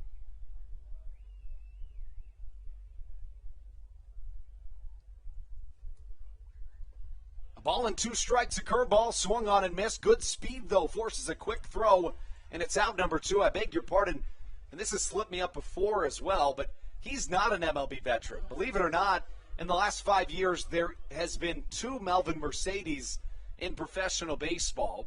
The right-handed pitcher, Melvin Mercedes, made 1 appearance with the Detroit Tigers at a time. You don't really expect that one. Well, you got an MLB veteran here now in Alejandro De Aza, so not too far off. De Aza, the most MLB tenure in the Atlantic League currently. A .260 hitter across 10 seasons at the MLB level. A guy with good speed, really good eyes, and a great glove out there in center. And a guy I remember watching for the Chicago White Sox for so many years at the top of that order. Some tough seasons, but he was in some playoff races. Don't believe he made the playoffs with the White Sox, but he was in some playoff races with them. He did not make the postseason with the White Sox, but he did with the Baltimore Orioles in 2014. The Orioles would be in 2 series that year. They defeated the Detroit Tigers before dropping to the Kansas City Royals. And that one of those Royals teams that got hot in the postseason and then ended up, I don't know if it was that season they won the World Series or the year after, but they won one obviously in those 2 seasons they made it as a wild card team. De Aza puts a ride onto a baseball deep right center field. Back goes the right fielder in the form of Ruby Silva. He'll come up throwing a strong throw to the cutoff man. Tucker Nathan's relay not in time. And a 2-out triple from Alejandro De Aza makes things interesting here in the top of the 7th.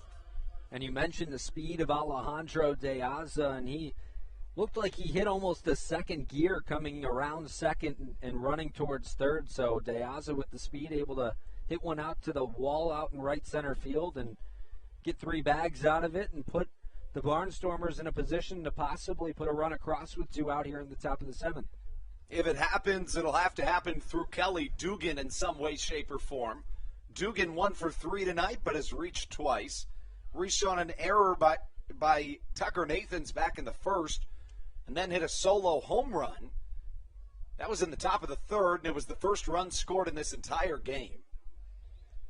You mentioned the Royals run. I had the exact same thought, but if I'm not mistaken, I think the Giants won in 14 because they won. That's right, the even year, the 10, Right. 12, 14, and then was it the Giants against the Royals in that season? Yeah, I don't remember, to be honest with you. It's so funny that, myself included, don't get me wrong, maybe myself included more than most people, but we take sports so seriously, right? But, at the end of the day, sometimes we forget it's just a game and, we can't even remember, what those games were that were so all-encompassing to us. But, at the end of the day, sports serve such a great purpose in our life, and with the 0-2 count coming up, we really experienced that during COVID, right? Because when it's taken away from you, you realize just how important it is as Kelly Dugan hits one high in the sky. Josh McAdams calling off Tucker Nathans at second and putting it away for out number 3. A 2-out scare comes to pass. Alejandro De Aza stranded at third after the 2-out triple. Dalton Geekie does his job, keeping this at a 3-run Crabs lead. See if we can extend it, though, when we come back on the Hometown Real Estate Broadcast Network. It'll be Zach Collier, Josh McAdams, and Joe DeLuca. You're listening to Southern Maryland Blue Crabs Baseball.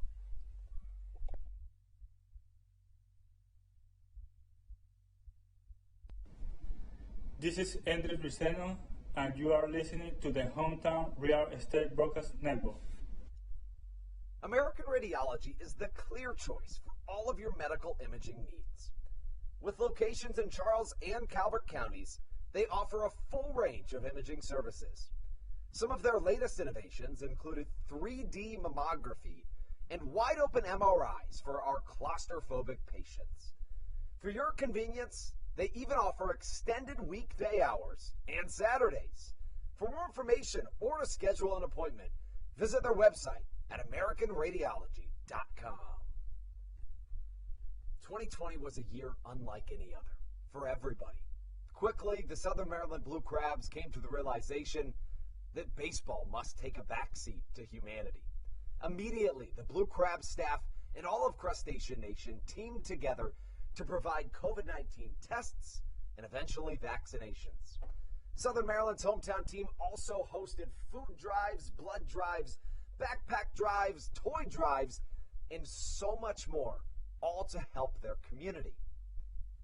The Blue Crabs couldn't be more thankful to the healthcare heroes that have gotten us to this point and helped our community so much throughout the COVID-19 pandemic.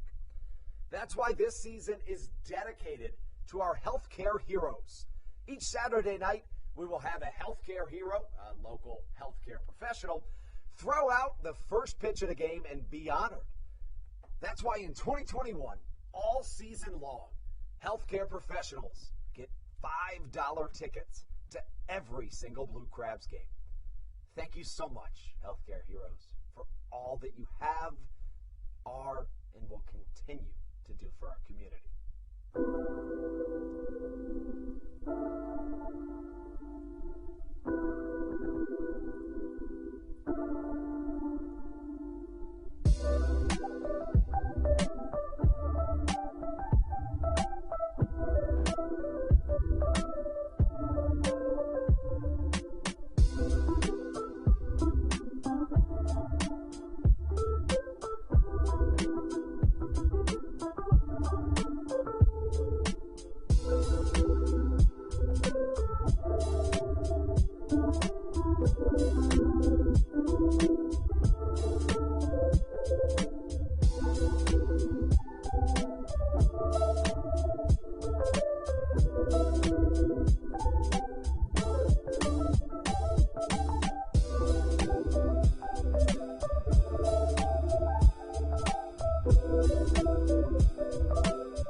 This is Coach Doug's, and you're listening to the Hometown Real Estate Broadcast Network.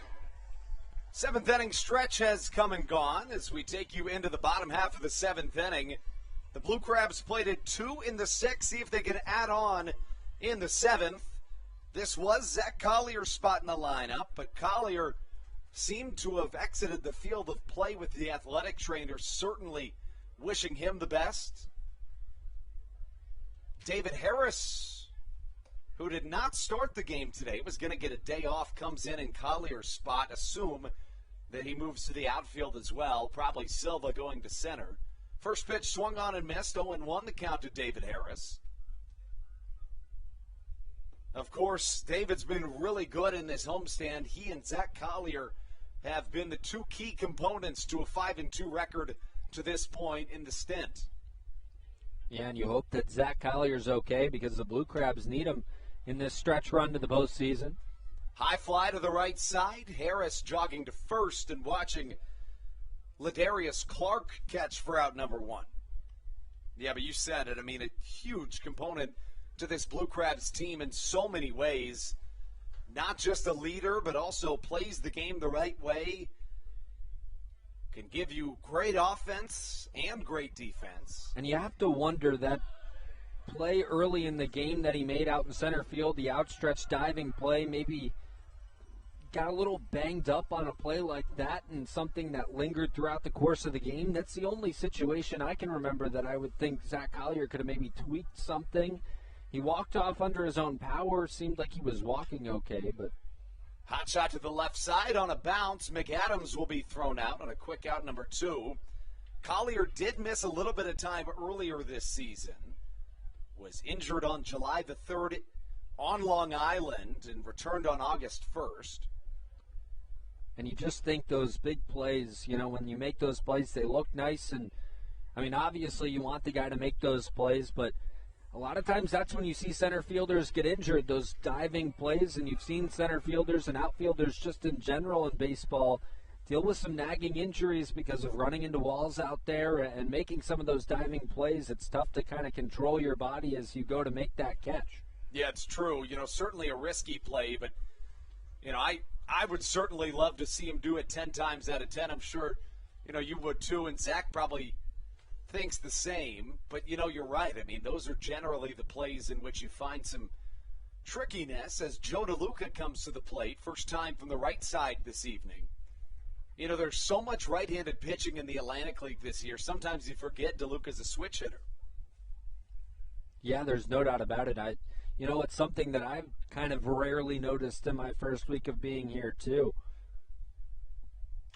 DeLuca hits one to the left side, a bouncer. It's fielded at third by Blake Allemond and thrown across. Really good inning there from the Lancaster Barnstormers to keep this game right where it's at. When we return, it'll be the top of the 8th with Endris Briseño coming to the mound in the Hometown Real Estate Broadcast Network. You are listening to your hometown team, the Southern Maryland Blue Crabs. This is Coach Doug's, and you're listening to the Hometown Real Estate Broadcast Network. All Pawn is Southern Maryland's premier pawn shop and is the official pawn shop of the Southern Maryland Blue Crabs. Stop by and say hello today. They've been a part of the Southern Maryland community for 18 years. If you need some cash to hold you over, or if you're just doing some spring cleaning and want to clear some stuff out, please bring it by All Pawn and let them make you an offer. If you have broken jewelry or some that you just don't want anymore, please bring it by, and they'll pay you more than anyone in the Tri-County area. They're located on 301 in White Plains, just south of DeMar Road. Go Blue Crabs! Hey Blue Crabs fans, make sure to visit the All-American Steakhouse and Sports Theater at 35 St. Patrick's Drive, right here in Waldorf, for some great food with great friends. Their steaks are fresh, hand-cut, in-house daily, as well as many other fresh seafood, chicken, and beef options. They offer outdoor and indoor dining, available each and every day, along with the same great menu to go if you would like. Please visit them online at www.theallamericansteakhouse.com. That's www.theallamericansteakhouse.com. theallamericansteakhouse.com. You can also visit them on Facebook or Instagram. They have daily specials that you just can't pass up. Thank you, Blue Crabs fans.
This is Matt Latos, and you're listening to the Hometown Real Estate Broadcast Network.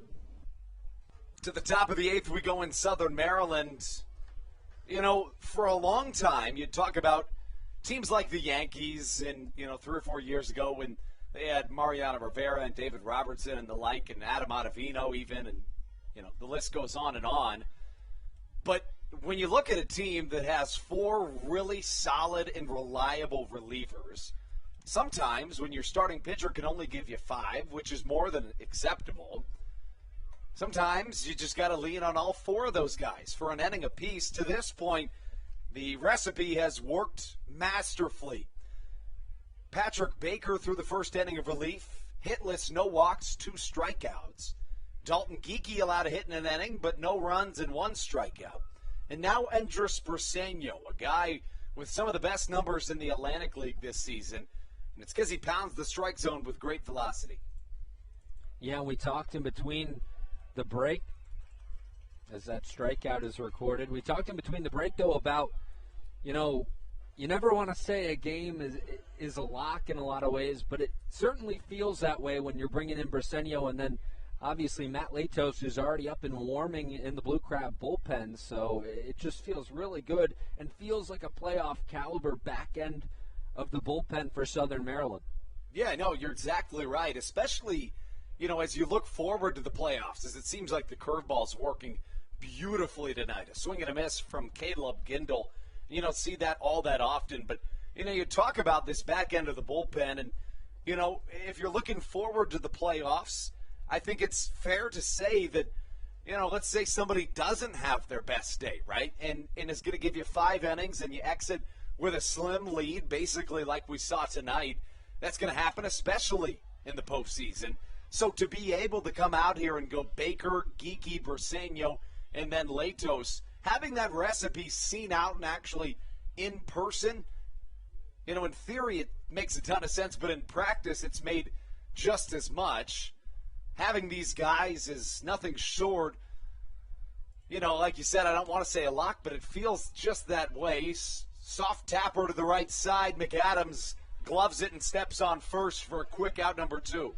Yeah, and to your point, look at in Major League Baseball. We see guys get pulled earlier and earlier now in the postseason to go to those bullpens, and now Stan Clyburn has that ability to say, well, here in the 5th inning, we feel good about our starter, but once he gets into the 6th and 7th, that's where he starts to struggle. So we're just going to go to our bullpen. We feel confident with guys like Baker, Geekie, Briseño, and Latos coming in here. And so we don't feel bad if we have to go to our bullpen early, and we'll do it, often, too, if we need to.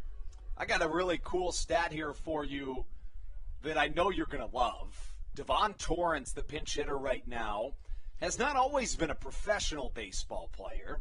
In fact, he played football and did so pretty darn well. He played at The Ohio State University. He was a starting cornerback there, and interestingly, he's one of 3 former starting cornerbacks at real premier schools in the Atlantic League right now. Josh Saleh with the Gastonia Honey Hunters. He was a cornerback for Georgia. And then Jared Mitchell, who was drafted one pick after Mike Trout, or one pick before Mike Trout, I should say.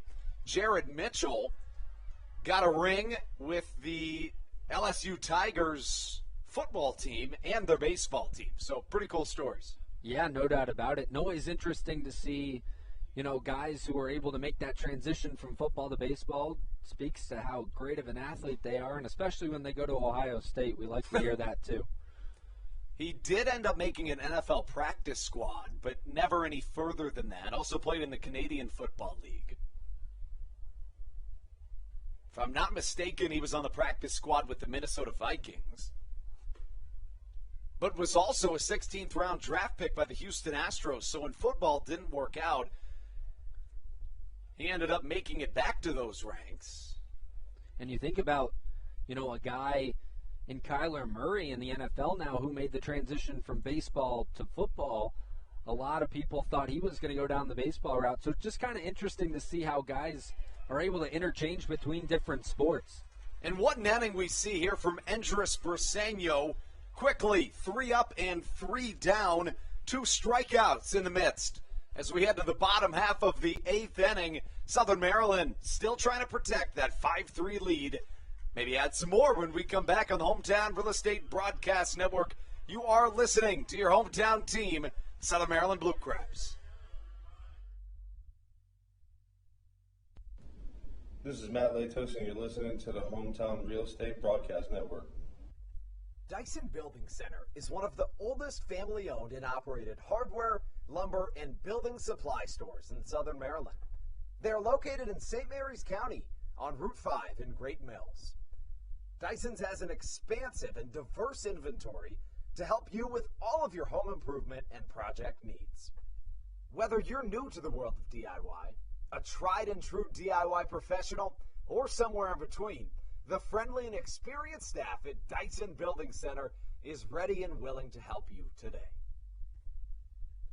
In February of 2020, Regency Furniture Stadium and the Southern Maryland Blue Crabs were given what we view as an honor, being named the 4th mass vaccination site in the state of Maryland. Here's a message from Regency Furniture about the honor that it has been and still is to be one of Maryland's mass vaccination sites, getting our community back to safety.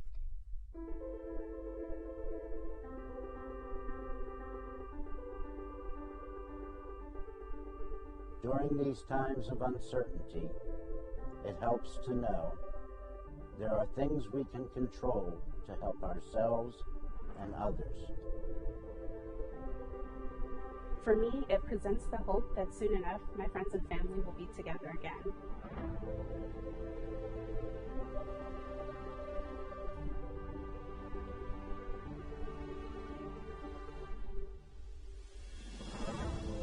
Just want to take this moment to thank the Maryland National Guard for their support in helping to facilitate and manage the vaccinations here. This is Jake Marshall, and you're listening to the Hometown Real Estate Broadcast Network. To the bottom of the 8th we go. Let's see if that 7, 8, 9 of the Blue Crabs lineup that has been lethal to this point in the game can add a couple insurance runs before Matt Latos comes out for the top half of the 9th. It'll start off with Tucker Nathans, Jordan Howard on deck, and in the hole, Michael Baca. On to the mound, a newcomer for the Lancaster Barnstormers. His first pitch misses well outside. Comes in the form of Logan Sawyer, 6'4", 230 pounds, originally from Knoxville, Tennessee. Went to Evansville at the collegiate ranks. It's Tucker Nathan singles up the middle.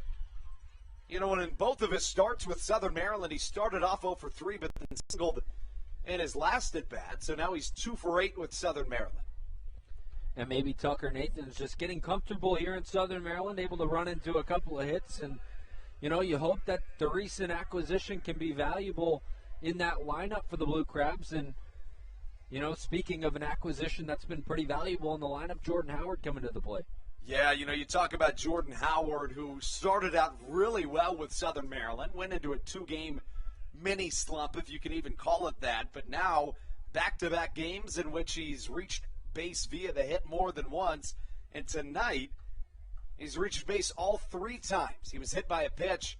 He also had a double in the 3rd and then another in the 6th that featured that crazy slide that dodged a tag. And if the Blue Crabs are to score in this inning, I'd have to imagine Matt Latos will still come in the 9th. He's already up and been warming for a while, so my guess is that we'll see Latos in the 9th one way or another.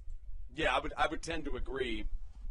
I think that, even though it wouldn't be a save opportunity, I think you still turn to Latos as opposed to just getting somebody else warm pretty quick. And, this approach of going 1 inning at a time for each reliever isn't going to be very taxing on your bullpen, especially when you look at the bullpen today. I mean, they've been fantastic. They combined to have allowed 1 base runner in 3 innings. It was a hit that Dalton Geekie allowed. It was a triple by Alejandro De Aza, but 5 strikeouts and 1 base runner in 3 innings for the bullpen to this point. That's going to get the job done. Absolutely, and this is a game where the offense has been good from the Blue Crabs, but hasn't been, overly spectacular like we've seen at times in the homestand. So, for them to be able to, kind of hold things after Carl Bryce went out, runs remain at 2 for the Barnstormers, and, just kind of continue to move through this game with that 5-2 lead. Very impressive from this bullpen so far tonight. 2-2 swung on and missed. A strikeout for Logan Sawyer.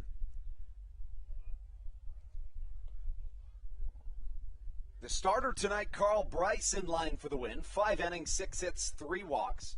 2 runs, both earned. And, it's almost been a flipped script in the sense that Southern Maryland at this point in the homestand has gotten a ton of runners on base, drove in enough to win 5 out of their 7 ball games. But, there was still a lot left out there. And then you look tonight, the Barnstormers have had a ton of runners on base, but they've been 0 for 7 with runners in scoring position.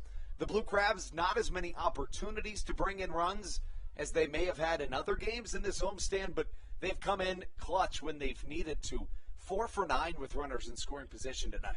And the Blue Crabs offense, good last night, good tonight, but the pitching struggled last night against the Long Island Ducks, and so the pitching, picking up the team tonight, giving up only 2 runs, and the offense getting the job done when they need to the most so far this evening. 0-1 pitch is high and tight to Michael Baca, who is 2 for 3 in this game with a triple and a single. Both of those included an RBI. As for Logan Sawyer, he was originally drafted in the 29th round in the 2014 MLB draft by the Colorado Rockies. Reached as high as high A with the Rockies in 2016 with the Modesto Nuts, one of the best team names in baseball. There's Michael Baca with a line drive down the left field line, and a huge opposite field shift is going to allow him to maybe get 3. He'll settle with a double. In the meantime, Tucker Nathans comes all the way around to score, and Southern Maryland extending that lead to 6-2 on the Michael Baca RBI double.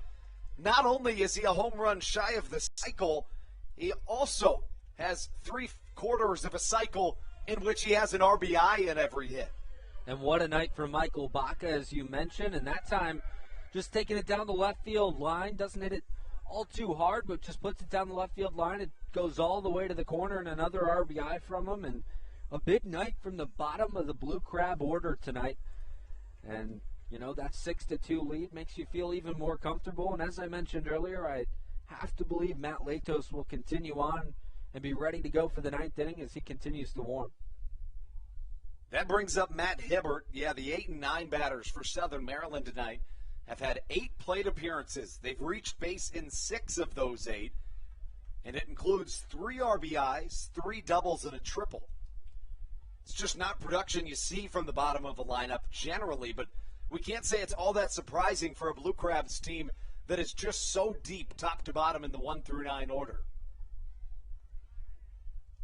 Runner goes on the pitch. Michael Baca swipes third.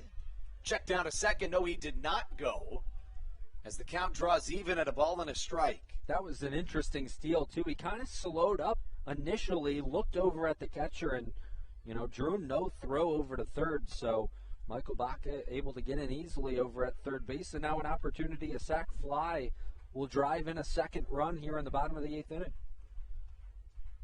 Infield in on the grass for the Barnstormers. Change up high, but it's in there for a strike. 1-2 the count. In 4 plate appearances, Hibbert's reached base twice this evening. He was hit by a pitch in the 6th. He also drove in a run on a single back in the 3rd and later scored. The 1-2 on its way from Logan Sire. Cutter outside. The count even at 2s. After exiting the Rockies system, Logan Sire in 2016 took a couple of years off of baseball. Didn't play in 17 or 18. Got his feet wet once more with the Barnstormers in 2019. Posted a .566 earned run average in 41 appearances. Started this season in the Frontier League, did Sire. 38 appearances, a 2.97 ERA, and now this, his first appearance in the Atlantic League, coming with the Barnstormers this year. 3-2 off-speed, swung on and missed on a sinker, and a good one to get out of at least a little bit of the jam. But with Ruby Silva coming to the plate, it's still a daunting task for Logan Sire, who's been watching from the bullpen Ruby Silva doing Ruby Silva things all night long. Yeah, Ruby Silva obviously came in to this series having success against the Barnstormers, hitting .385 against them, driving in 13 runs. And then Ruby Silva tonight, 2 for 3 with a double, an RBI, and a walk. So the batting average sits at .325, and he has been awesome for the Blue Crabs in that number 2 spot this evening. And, you know, it's something that stands out a little bit extra tonight. And I say that because Silva has 2 multi-hit games in his last 3 contests, but those weren't necessarily, as I believe we're going to see an intentional walk here. That's the ultimate sign of respect. They'll walk Silva to get to Bronson Butcher, the pinch hitter coming up in the designated hitter spot. And a good idea from the Barnstormers there. I mean, Silva has beat you all night long. Bronson Butcher, obviously the pinch hitter in that double hook spot tonight, that number 3 spot that featured Jovan Rosa in the DH spot to start things off. And Butcher, a guy who's struggled recently for the Blue Crabs offense. That's actually the first time all season that a Blue Crab has been intentionally walked. Off-speed misses inside to Bronson Butcher, the count 1-0. And if there's one guy you'd intentionally walk, it probably is Ruby Silva. Now, waiting on deck is David Harris. The 1-0 to Butcher. Swinging, fouling over our heads in the Bayonet press box as the count draws even at 1-1. I'd make the argument that there's probably a number of guys in this Blue Crab offense that you'd like to intentionally walk if you have the opportunity. But Zach Collier obviously had to make his way out of the game tonight, and Jovan Rosa now out at the DH spot. So Ruby Silva, one of the hottest hitters left in that lineup. 1-1, high and tight, the count 2 balls and a strike. Of course, per the Atlantic League Major League Baseball rule changes and experimental playing rules agreement, the designated hitter double hook rule was implemented all season. It's basically a compromise between the National and American leagues at the major league levels. You get a DH at the start of the game, but once your starter comes out, you do not, as Bronson Butcher grounds one to the left side, fielded and thrown across the infield for out number 3. Southern Maryland adds 1 to their lead. It won't be a save opportunity for Matt Latos, but he'll come in this 9th inning trying to pick up yet another Blue Crabs victory. We'll have that and much more for you when we return on the Hometown Real Estate Broadcast Network.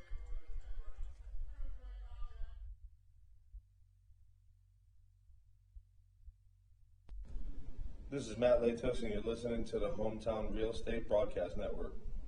Weiss Markets is a proud sponsor of the Southern Maryland Blue Crabs and has been since their inaugural season in 2008. Weiss Markets also presents one of the Blue Crabs' best and most famous promotions every single year. Kids can get in free to every single Blue Crabs game of every single year simply by wearing a jersey thanks to Weiss Markets. Weiss Markets can help you with all of your game day needs for a great price. Stop in at your local Weiss today. Eat better, spend less. That's wise. Weiss Markets is a proud sponsor of the Southern Maryland Blue Crabs. When you need a win on the road, don't get left stranded. Make AAA part of your roster, and you'll always have someone on deck ready to get you home. AAA also offers car care, insurance, and travel services, and has stores conveniently located for Blue Crabs fans in Brandywine, Crofton, and Alexandria. Don't forget to ask them about membership discounts for military and first responders. Please visit AAA.com to learn more or to find a AAA location near you.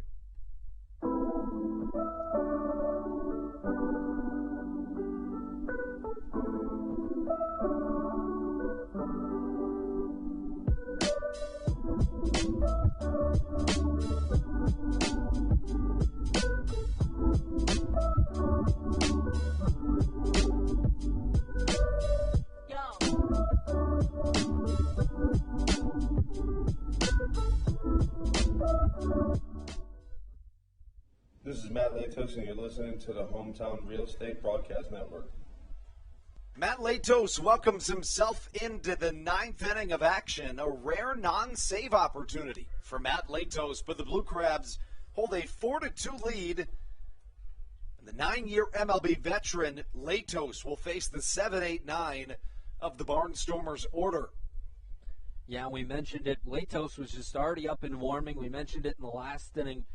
You know, once he had warmed up for so long, the Blue Crabs scored late, kind of in that bottom of the 8th inning. So even though not a save opportunity, a good opportunity to bring your closer in and try and close things down. Latos, a guy that pounds the strike zone early and often. This season, 8 walks in 34 1/3 innings pitched. Enters play with a 2.88 ERA. Mentioned this is not a save opportunity, but he's been perfect in those this year. 21 for 21 as the count draws even at a ball and a strike. Latos has been racking up the saves of late. Of the Blue Crabs' 20 wins in the second half, the closer, Matt Latos, has saves in 10 of those 20 wins. The 1-1, just a touch high and inside, and the count 2 balls and a strike. Latos, a Virginia native that's logged over 1,000 innings at the MLB level. In his 14th season as a professional, his second in the Atlantic League, both coming with the Blue Crabs. 2 balls, 2 strikes to count. You know, we touched on it in the 8th, but having Andrus Briseño and Matt Latos at the back end of your bullpen is just it's not a fun situation to face as an opponent, but certainly as a Blue Crab or a Blue Crabs fan, it is a welcomed sight to see that pair come onto the mound for the 8th and 9th. Yeah, it doesn't really get any better in the Atlantic League at the back end of the bullpen, I should say, and you know, to have those guys there and to feel comfortable with 2 guys coming in late in the game in close game situations with Latos and Briseño, it speaks to that bullpen and how good it really is. 2-2 swung on and missed from Blake Allemond. It is strike number 3 and out number 1 of Latos' first inning of work. He's a guy that's going to strike out a lot of batters. Now 38 strikeouts in 34 2/3 innings pitched this year. But to your point, it is very infrequent that you're not all that nervous with any reliever coming in, let alone back-to-back relievers. And, you know, with how they've been playing of late, especially in this particular argument for Patrick Baker, you know, you feel comfortable bringing him in. Same goes for Dalton Geekie. So 4 really solid guys at the back end of your bullpen that can take a lot of stress off the plate of Blue Crabs manager Stan Clyburn, who was featured in a Washington Times article earlier today. Tom Lavero wrote the piece. You can check it out. Just Google Tom Lavero or Stan Clyburn's name. Should be one of the first things to come up as Anthony Perrone singles through the left side. That brings up Cleo Luis Rondon, and to kind of compare the bottoms of the order here this evening, we mentioned 3 doubles, a triple, 2 RBIs, and 6 times on base and 8 tries for the Blue Crabs' 8th and 9th batters combined. This evening, however, for the 8-9 of the Barnstormers order, they've reached just 1 time in 7 appearances, the first of which came just right then from Anthony Peroni. First pitch in there for a strike to Cleo Luis Rondon, and Latos ahead early. You know, I heard an interesting stat, which I guess I never really brought it to the forefront of my mind, but once you think about it, it makes sense. Ryan from ALPB Roundup brought it up the other day. The only Blue Crab that has ever hit a home run in the MLB is Matt Latos. He hit one. I think he hit a couple over the course of his career, but hit one with the Nationals as well. You think about a guy who spent a lot of his time in the National League, but even when guys do, it's very rare to see the pitcher hit a home run, and Latos obviously looks like he's got that home run power. Certainly, yeah, you know, as Cleo Luis Rondon hits one well to the left side, back goes the left fielder, banging into the wall. I think that's David Harris in left. Yes, it is. Had a couple of defensive changes, and I mean, that can't feel good. Harris looks a little banged up out there in left. He just clanked into the wall, and it'll go down as a hit for the Barnstormers, who now have the top of their order coming to the plate. 2 on, 1 down. Yeah, and you hope he's okay with obviously Zach Collier having to exit the ball game as well, 2 of your better players. But that ball just really seems to carry out to left field tonight. Another ball hit that I thought would be not necessarily a routine play, but a play that Harris was able to make, and that one just kept tracking towards the wall, and Harris had the ball jarred loose as he made contact with the wall. Melvin Mercedes now comes to the plate, 2 for 4 on the game, a couple of singles. High fly to the left side should be playable for the gingerly stepping David Harris in left field. Comes in, catches out number 2 and a big one. Yeah, and how about that to test you out after you run into the wall, going to have to run in and make a play, and Harris, as you mentioned, still looks to be walking just a little bit gingerly out there. Runners at first and second. Alejandro De Aza coming to the plate. De Aza and Matt Latos with the most MLB experience out of anybody in the Atlantic League, and why wouldn't they face each other right now? Yeah, and exactly the situation that you kind of want to see as a fan coming into this series is that Latos versus De Aza situation. 2 long-tenured MLB veterans now here in the Atlantic League, and a cool opportunity to get to see these 2 face off here at Regency Furniture Stadium. First pitch just downstairs. The count 1-0 early to De Aza, who's 2 for 4 with a triple and a single this evening.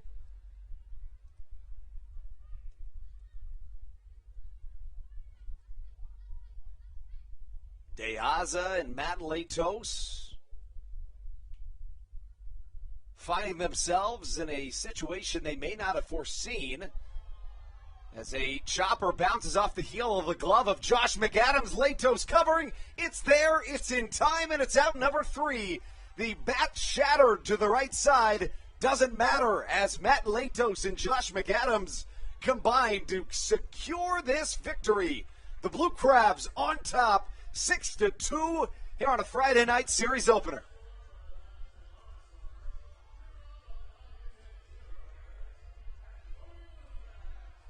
And just a really good game of baseball all around for a Blue Crab squad. And sometimes your starter isn't going to have his best stuff, but when that happens, they have to make adjustments. That's exactly what Carl Bryce did this evening.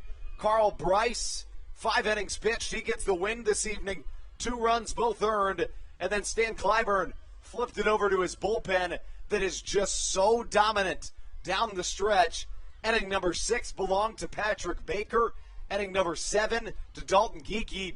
Andres Briseño, as you would expect, in the 8th.